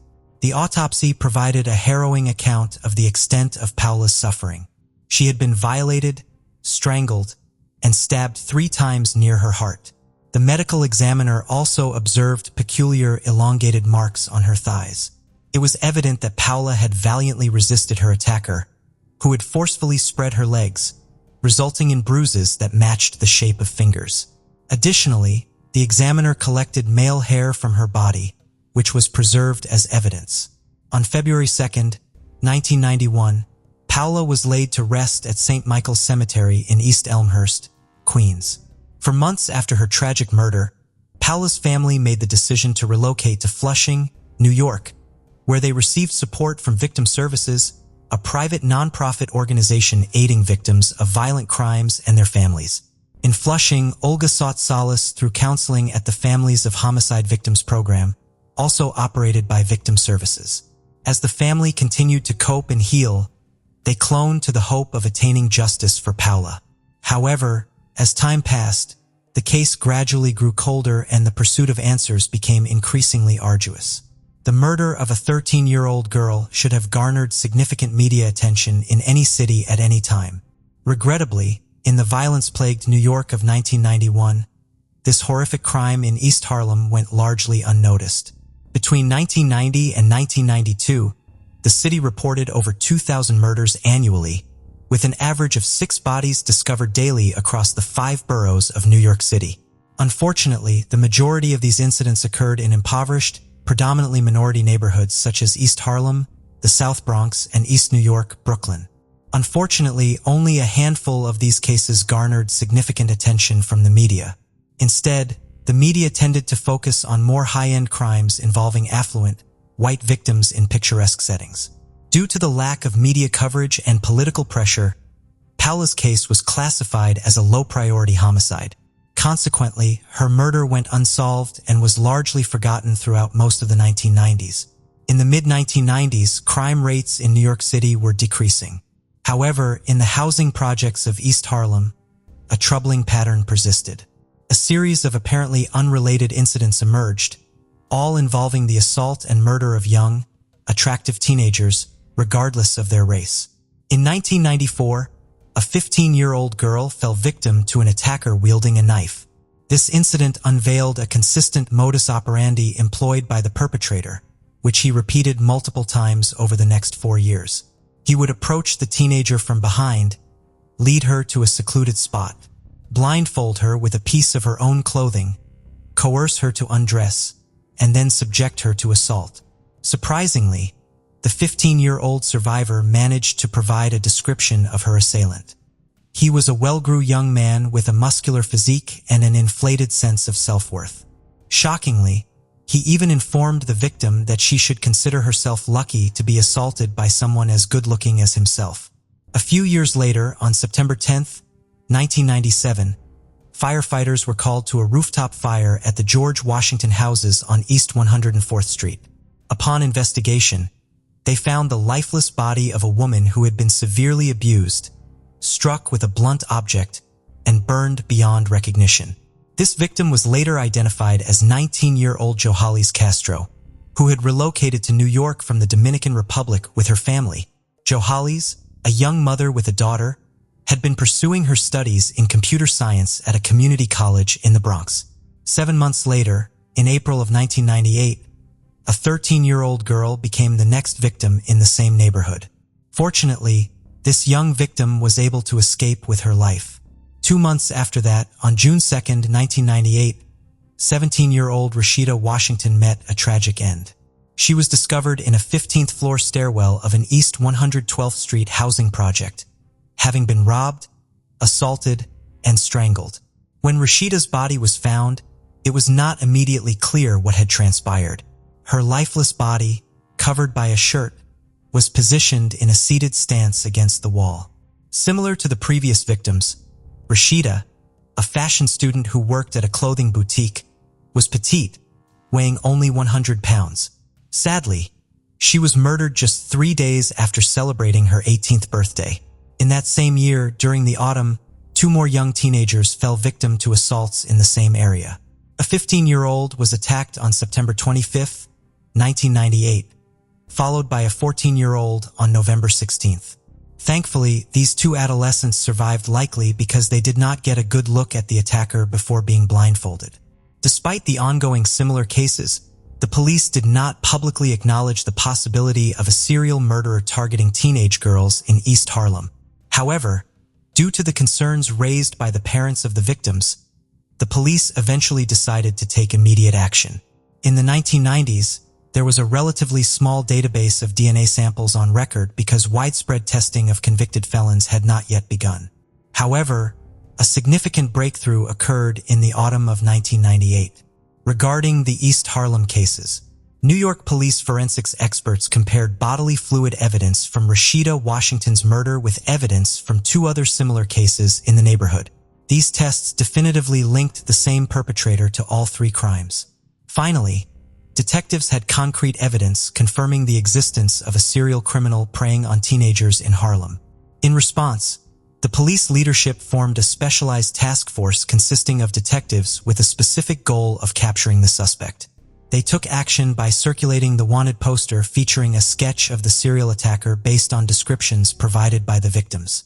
Following the distribution of the flyer in East Harlem, a tipster suggested that the detectives focus their investigation on a 25-year-old man known as Ace residing on the 19th floor of the same building where Powell had lived. The police quickly discovered Ace's real name to be Aaron Key, triggering a memory of the name Aaron from Powell's murder case. The detectives recalled Aaron Warford, a teenager who had been seen entering the elevator with Paula and claimed to have exited on the 19th floor. The unique first name Aaron also appeared in the investigation of Jalhalis Castro's murder in 1997. Phone records revealed that Jalhalis had made several calls to a man named Aaron Key in the days leading up to her death. When questioned, Aaron explained that Jalhalis was a friend of his girlfriend, Jacqueline, and they were planning a shopping trip on the day of her murder. Jacqueline corroborated Aaron's statement during her interview with the police. It was later discovered that Aaron Warford and Aaron Key were the same person, with Warford being his father's last name and Key his mother's. This revelation linked Aaron to two of the three victims in the suspected serial killer case, as he was the last person seen with Paula before her death and had significant phone communication with Jalhalis prior to her murder. These connections raised suspicions, prompting detectives to delve deeper into Aaron's background. He was identified as an intelligent and fairly articulate individual. Born on September 18, 1973, he spent a majority of his childhood in East Harlem. At the time of Paula's disappearance in 1991, he resided with relatives in the same building. Aaron was known for his charm and had a talent for working with computers. He claimed to be involved in rap music production, although there was limited evidence to support this assertion. In terms of physical appearance, stood at a height of 5 feet 8 inches and possessed a handsome demeanor. His criminal record only showed one arrest for theft in 1990, and he had minimal or no time spent behind bars. However, neighbors had a different perception of Aaron. They described him as having a troubling side, often peering through the peepholes of women in the building and frequently carrying the portable video camera to capture inappropriate footage. At this point, the police lacked substantial evidence against Aaron, but they recognized the importance of conducting the thorough investigation. Their focus shifted towards the assailant involved in the September 1998 incident, who had left behind a black cap and a gray sweatshirt. The detectives decided to closely examine these clothing items for potential leads. Their efforts paid off when they discovered a laundry tag on one of the garments, leading them to a dry cleaner near Aaron's residence. What made this discovery even more significant was the fact that Aaron's mother, Cynthia, was listed as a client at this dry cleaner. Every piece of information seemed to point towards Aaron as the primary suspect, and law enforcement became increasingly convinced that conducting a DNA test would confirm his involvement in the crimes. However, a significant obstacle stood in their way. Aaron did not have a DNA record since mandatory DNA testing for accused felons in New York would not commence until the year 2000. In the 1990s, obtaining a DNA sample was not as simple as bringing in a suspect and requesting a SWAT. DNA tests were considered invasive procedures, requiring judicial authorization based on reasonable suspicion to acquire a sample. Despite substantial circumstantial evidence pointing to Aaron's involvement, details like the elevator ride, phone calls, and the laundry tag alone were insufficient to convince a judge to order a DNA sample. As a result, the police had to come up with an alternative plan. Initially, they attempted to tail Aaron in the hopes that he would unknowingly leave behind a saliva sample through spitting or disposing of chewing gum. However, this strategy proved unsuccessful. Detectives finally had a breakthrough on February 8, 1999, when Aaron was arrested for stealing a computer hard drive. Since there were no laws mandating DNA testing for arrested individuals in New York at that time, the police resorted to a bit of deception to obtain a DNA sample.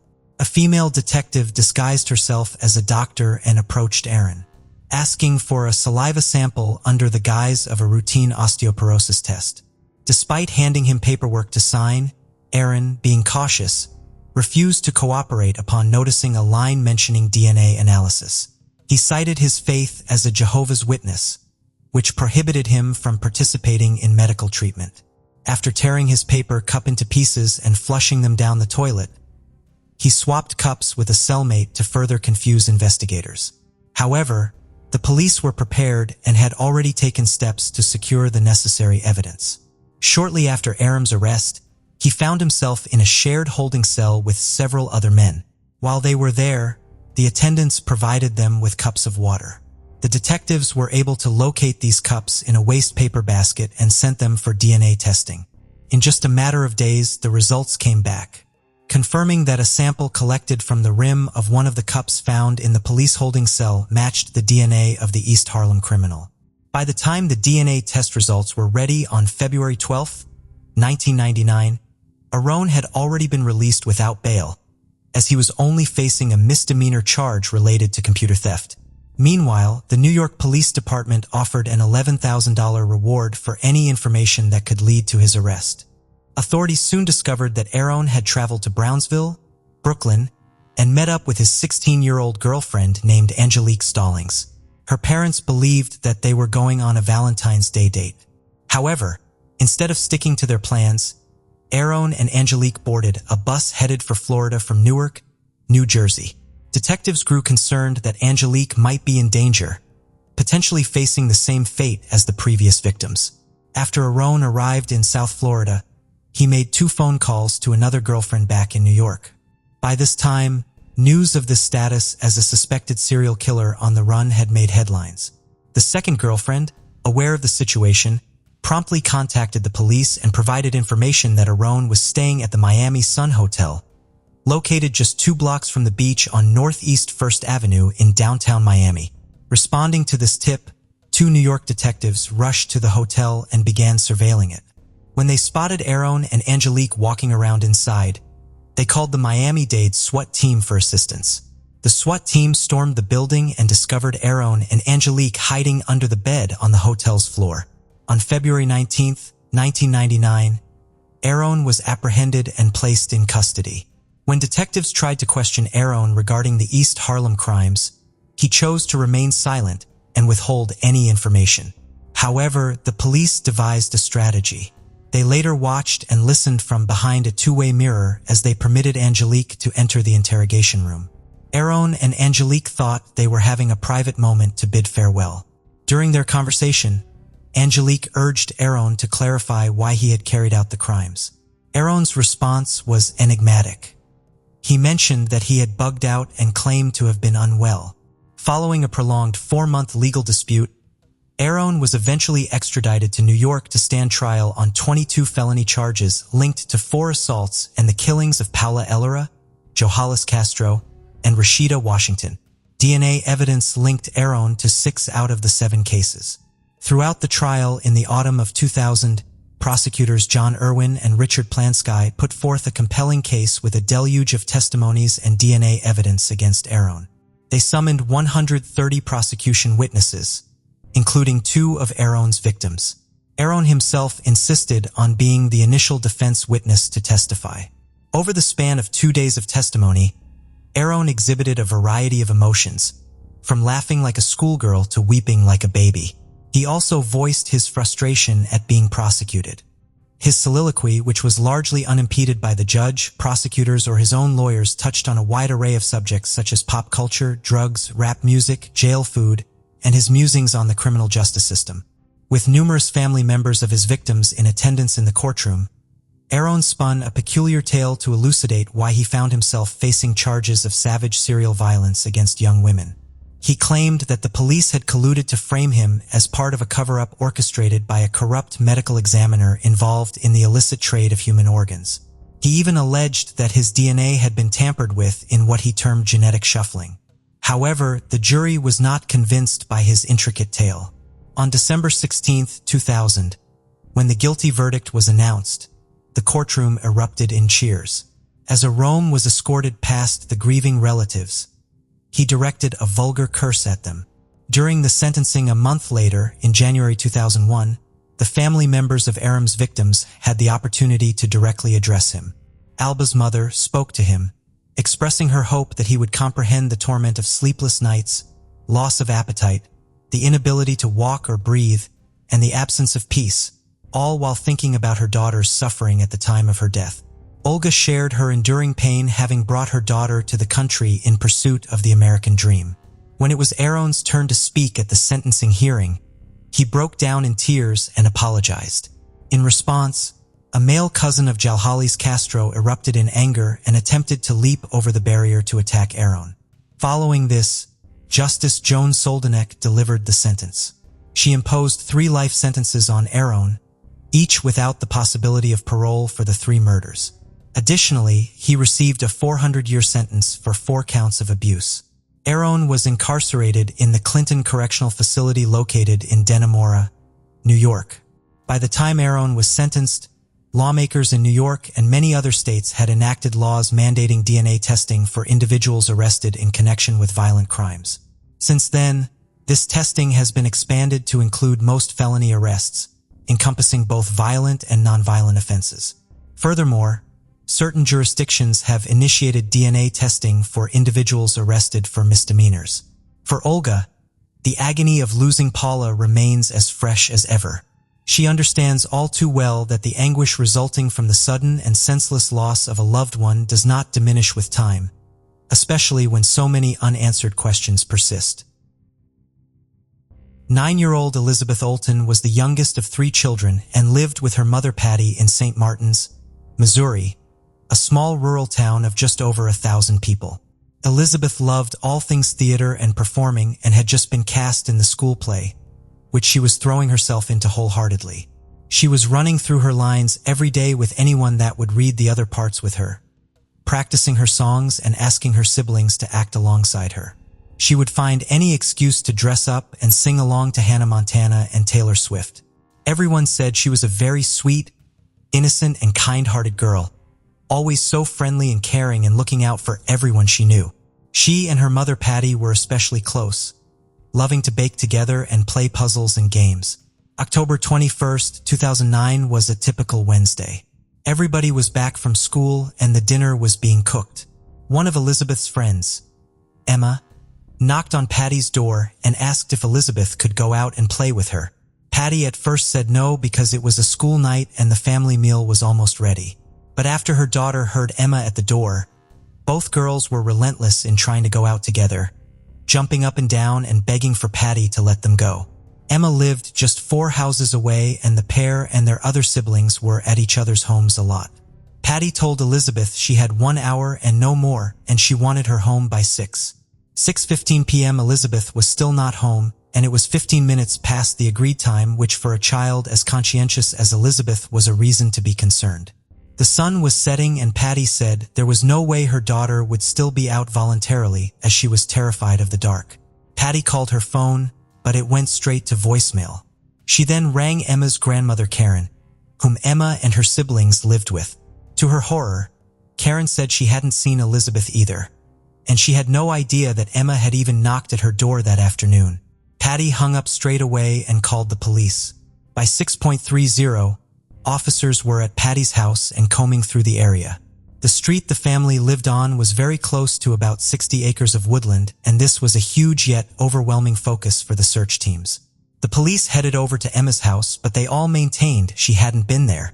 Karen and Gary, Emma's grandparents, were so upset they had no idea this had all happened, but they simply couldn't give any information that would help. All they could do was join in the search, despite the fact their houses were connected by the street, which would have only taken a few minutes to walk. Emma said they had been walking through and around the woods and had been darting in and out of the neighboring lawns and backyards. She said an hour later, the incredibly diligent Elizabeth set off home as instructed. Emma said she watched her walk off and that was the last time she had seen her. Officers said they still couldn't see any evidence that pointed towards foul play or anything untoward, suggesting maybe she had become lost in the woods, to which Patty replied, "She's 9 years old. She wouldn't just walk off by herself." Soon, almost a third of the whole town was out and looking, but the search party eventually had to slow down and stop for the night because of how dark it was. As soon as the sun rose, they were out in force again. A few hours later, with the concern continuing to mount, the FBI was called in to help, and they moved quickly. Registered sex offenders in the area were all interviewed. Each car coming in and out was stopped and searched. Dive teams and helicopters were deployed, and sniffer dogs were brought in too. The team started looking at Elizabeth's phone activity and ordered the information from her cell phone provider. The data arrived quickly and showed that her phone was still on and was actually pinging near her home and in the woods. It was now 24 hours later, a painfully long amount of time when dealing with a missing child. There were no items of clothing found, no dropped phone, no clues at all. Unfortunately, when they were searching the location that linked to her phone battery suddenly went dead and the ping stopped. The forest was dense, dark, damp, and cold, and there was a huge amount of ground to cover. The more time that was passing, the less likely it was seeming that they were going to have a positive outcome in the search for Elizabeth. Elizabeth's phone records also came back, and they were able to look at her last contacts and messages, as well as some of the Patty and several others that could be easily accounted for. She had received a call that afternoon from someone called Alyssa. 6-year-old Emma then asked to talk to the police again. She now had a new story but seemed scared to tell the detectives. She said that her half-sister had been the one to get her to knock on Elizabeth's door that afternoon. Her half-sister was 15-year-old Alyssa Bustamante. Emma said that when the two were outside playing together, Alyssa came and joined them and encouraged Emma to leave them alone. Elizabeth said she had to head home and started walking off. This timed perfectly with the call that came from Alyssa. Emma walked back to her house and stayed outside playing alone, leaving Elizabeth and Alyssa out together. A while later, Emma, who was now back in her garden, fell over and caught herself on some thorns. She called out for help. Alyssa heard her from her bedroom and came outside. Emma said as she was helping her, she noticed something that looked like blood on Alyssa's clothes. Detectives asked Alyssa a few routine questions, and despite the fact she seemed open and forthcoming, something about what Emma had told them wasn't sitting right. If what Emma was saying was true, it meant that she hadn't been the last person to see Elizabeth that day. As far as they now knew, it was actually 15-year-old Alyssa Bustamante. It was now 48 hours later, and the investigating team had to regroup. It was now glaringly obvious that Elizabeth had not run away. She had either been led somewhere or forced somewhere, and officers started looking closer to home. As they began doing rounds of the houses again, a search party inside the woods made a strange discovery. A group of volunteers had stumbled upon a huge hole that had been dug up, then covered back over. They alerted police right away, but there was nothing under the soil. There was still no sign of Elizabeth or anything belonging to her in that area.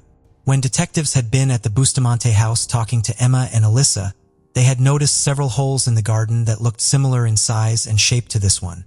Given this, a warrant was issued to properly and intensely search the home. Although Elizabeth definitely hadn't been there that day, she would often go over and play, so they needed to take a good look around. Everything seemed normal and in order until they entered Alyssa's room. Painted a very troubling and chilling picture. Everything was everywhere, and there was writing all over the walls, some parts in blood. There was also a drawing of an outline of a person with the name Emma next to it, her 6-year-old sister. Cards from her father, who was in prison, were scattered around the room, and buried under everything, detectives found Alyssa's diary. One entry read, "I don't talk about it, I bottle it up, and when I explode, someone's gonna die." They also noticed a paragraph that was scribbled over in blue pen. Fortunately, investigators were able to uncover some of the original writing by shining a light on the back of the paper. 2 words stood out: slit and throat. Despite Alyssa saying she had been at school that day, it would turn out she had actually skipped lessons, and her whereabouts around the time Elizabeth was last seen as Emma was saying goodbye to her weren't able to be confirmed by anyone either. Things were slowly being pieced together, but there were still so many gaps. Alyssa's diary was seized by the FBI and handed over to Sergeant David Rice, who was now preparing to interview the teen. Born in 1994, Alyssa came from a troubled and very broken family. Both her parents had substance addictions. Her father was in and out of prison, and her mother would often leave the family home on drugs binges. Eventually, Alyssa and her siblings went to live with her grandparents, Karen and Gary, who soon gained full custody of them. Karen said she adored Alyssa, and although the children had had a tough life, she did her best to raise them well, shower them with love and care, and be a constant and supportive presence in their lives. As she entered her teenage years, Alyssa started self-harming and expressing suicidal feelings. She was admitted into a psychiatric hospital after she overdosed and began to cut words into her arms. Doctors that assessed her described her as violent and angry. She was diagnosed with severe depression and prescribed antidepressants. When she was released, things only began to get worse and more concerning. On her various social media platforms, she changed her list of hobbies to killing people and cutting. She often told friends and her boyfriend she wanted to know what it was like to kill someone and had a dream of burning down a house with a family inside. Her Twitter feed talked about a hatred of authority and people telling her what to do. One of her posts read, "Bad decisions make great stories." She also posted a video to her YouTube channel called "Idiots Getting Electrocuted by Electric Fence." The video showed her trying to get her two brothers to touch a fence that she knew would electrocute them. A disturbing pattern of behavior was clear to see, and the more the FBI looked into her background, the more they found pointed towards her being a dangerous individual that wanted to inflict pain on people in the worst ways imaginable. After going through her diary some more, Sergeant Reese Astalis had to come in for a formal interview alongside her grandmother and a juvenile officer. He said as the interview progressed, his tactic was to ask a question and sit in silence for as long as possible, sometimes for up to a minute at a time. He said as uncomfortable as it was, he knew the team would break eventually if there was something to say, which he was certain there was. He needed to know what had happened to Elizabeth that day, and he wasn't going to stop until he got to the truth. Alyssa started off by recounting her day.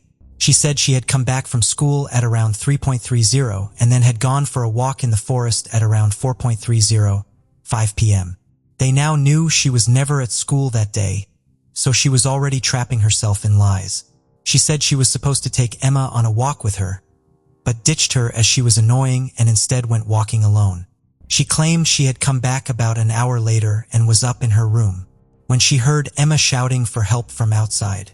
Sergeant Rice got her to retrace her steps with a map he had printed out. Alyssa said after this, everybody went to church and got home at around 8 p.m. Rice then changed the line of questioning and moved onto the holes around her garden and around the woods. Alyssa calmly admitted to having dug them herself, but said it was because she liked digging holes and sometimes buried dead animals in them. He then said, "What kind of person do you think would do this to a 9-year-old girl?" Alyssa shrugged and said, "I don't know, a sick person, someone that can put down all their morals." She was still maintaining that she had never been out with Elizabeth on her own. It was always in a group of siblings, and she had been trying her best to help find her as well.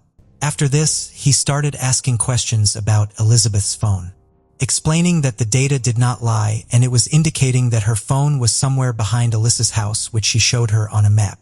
He then moved on to Alyssa's house and her bedroom. When Rice confronted her about the entries, including the one that had been scribbled over, the interview would take a drastic turn. Alyssa said the pair had been playing out in the forest and Elizabeth had fallen, hit her head and died instantly.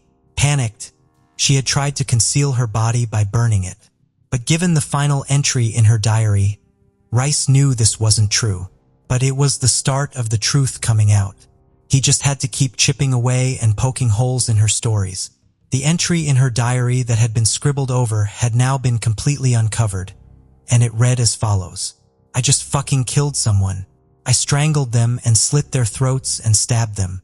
Now they're dead. I don't know how to feel at the moment. It was amazing. As soon as you get over the, oh my god, I can't do this feeling, it's pretty enjoyable. I'm kinda nervous and shaky though right now. Kay, I gotta go to church now. LOL." It had been written on the same day Elizabeth had gone missing, October 21st. Rice told her they would find Elizabeth's body eventually, and when they did, an autopsy would tell them the full story. Alyssa told Rice that she had bumped into Elizabeth and Emma outside, and once Emma had gone, everything started to unravel. Despite her denials it was pre-planned, she was already armed with a kitchen knife. Holding the 9-year-old's hand, the pair walked for 15 minutes, deep into the forest. With Alyssa telling her she had something to show her, they just had to walk further in. Once they reached a certain spot, Alyssa said she beat and strangled her before slitting her throat and stabbing her repeatedly. The fear that Elizabeth must have felt as the forest got darker and she realized her life was in danger is unimaginable. Alyssa then said she had attempted to burn her body before digging a hole to bury her and disposing of everything else in the creek. However, Rice knew that the hole had not been dug on that day. It had been dug days before, as were all the other holes they had found. She didn't go out there with a shovel or anything she could have used to do this, and there was no way she could have killed Elizabeth, dug a hole to bury her, and been back home within the hour to go to church. If Rice could get her to admit to pre-digging the hole, it would help to prove premeditation. Everybody still found it hard to believe that Alyssa had managed to do this all by herself, but she swore it was just her, and she was the only one that knew about it. Alyssa Bustamante agreed to take Rice to her remains, and with this, just 15 minutes from her home, the search for Elizabeth Alton came to a devastating end. A day after Elizabeth was found, police announced that they had placed the 15-year-old under arrest, and she had been charged with first-degree murder. The neighborhood was horrified. Police had also interviewed Alyssa's boyfriend and asked him to undertake a polygraph test. Although they suspected he likely knew something had happened, they determined he didn't have anything to do with the murder of Elizabeth, and he was never implicated in anything. Other than the fact she had just wanted to know what it was like to kill someone, given her diary entry, there was no other explanation. She had dug 2 graves in the weeks before and essentially waited for an opportunity. It remains undetermined who, if anyone, the second grave was intended for, but police suspected she was actually planning to kill her 2 younger brothers. On October 28th, a week after she had gone missing, 9-year-old Elizabeth Alton was laid to rest. Her favorite color was pink, and her funeral was filled with the color. A horse-drawn carriage carried her pink and white casket. The community was a close one, and it was packed with people standing along the sides and waiting outside. The emergency responders and investigators were also sat in the first several rows. The case had deeply affected and moved everybody. In November 2009, despite her lawyers pushing for her to get a lesser charge on the grounds of a troubled childhood and her age, the judge ruled that Elizabeth Bustamante would be tried as an adult and she was therefore indicted. She entered a plea of not guilty and trial preparation got underway. Just as Elizabeth's family and the prosecution thought they were finally getting somewhere, a huge blow came. In June 2011, her defense team requested that her lengthy confession to Sergeant Rice was thrown out. A judge ruled that because of her age and the line of questioning put forward by the juvenile officer working alongside Rice, at least part of her statement would not be admissible in court. After this, her trial was delayed and set for early 2012. The prosecution knew they were really up against it, and after going back and forth, thinking of the best approach, they decided to offer the option of a plea deal to Alyssa. Second-degree murder instead of first-degree murder. With this, Alyssa Bustamante withdrew her not guilty plea for first-degree murder and pleaded guilty to second-degree murder instead. This also spared her the chances of receiving the death penalty. The courtroom was packed. Everybody wanted to know what would happen. As part of the deal, Alyssa had to recount what had happened that day. As she went through what she had done in all its awful detail, reporters in the court said the tension was palpable, with everybody sitting in stunned silence. Her defense team also spoke and leaned heavily on her childhood and upbringing, mental health issues, and claiming that her prescribed medication made her more prone to violence. Despite all of this, Alyssa Bustamante was sentenced to life in prison for second-degree murder and 30 years for armed criminal action, and the sentences were to be served consecutively. Several months after she pleaded guilty, however, the United States Supreme Court ruled that juveniles cannot face automatic life sentences without the possibility of parole. So under Missouri's law, Alyssa may seek parole after 30 years. Patty gave a speech at her sentencing. She was so upset and physically shaking, the judge eventually asked her to stop talking. All Alyssa could say in response was, "I cannot even understand what you guys are going through," adding that she would give her life to bring Elizabeth back. A detective said it was in this moment Karen and Gary got up and walked out of the courtroom, and everybody could see Alyssa suddenly realize that the only 2 people that had stuck by her and tried to be a constant in her life had just walked away. Patty said that everything that came out of Alyssa's mouth was a lie. She had no remorse and she was being told what to say by her lawyers. The prosecutor, Mark Richardson, said he had never seen anything like this in his life and he hoped to never have to try a case like it again. The motive has to be the most senseless, reprehensible that could be in humankind, and that is to take a life for a thrill, he said. A forensic psychologist added it was clear from her patterns of behavior over the years, it was only a matter of time before she killed somebody. Went on to sue not only Alyssa, but the hospital where Alyssa sought treatment. She believes that the healthcare system should have seen the red flags and taken preventative measures. A judge threw out the lawsuit against the hospital, but the lawsuit against Alyssa was successful and she will ultimately owe Patty $5 million. Alyssa appealed her sentence in 2014, but this was denied. The events that transpired so very quickly on October 21, 2009 rocked the town and shattered the closeness of the community. Patty said she misses her daughter's kindness and her ability to see the good in everyone and everything. A friendly and innocent young girl, excited for her starring role in the school play, just playing with her friends and siblings, enjoying the simple pleasures that childhood brings. Her life was snatched away in the most frightening way imaginable, and the damage done to so many people on that day will forever be felt. Thank you for joining us on this journey into the depths of unsolved mysteries. Cold cases not only challenge our understanding of the past, but also ignite our curiosity and determination for answers. Remember to subscribe to stay updated on our latest investigations. And if you have any information regarding the cases we've covered, don't hesitate to reach out. Together, we can shed light on the shadows of the past and bring closure to those who seek it. Until next time, stay vigilant, stay curious, and never stop seeking the truth.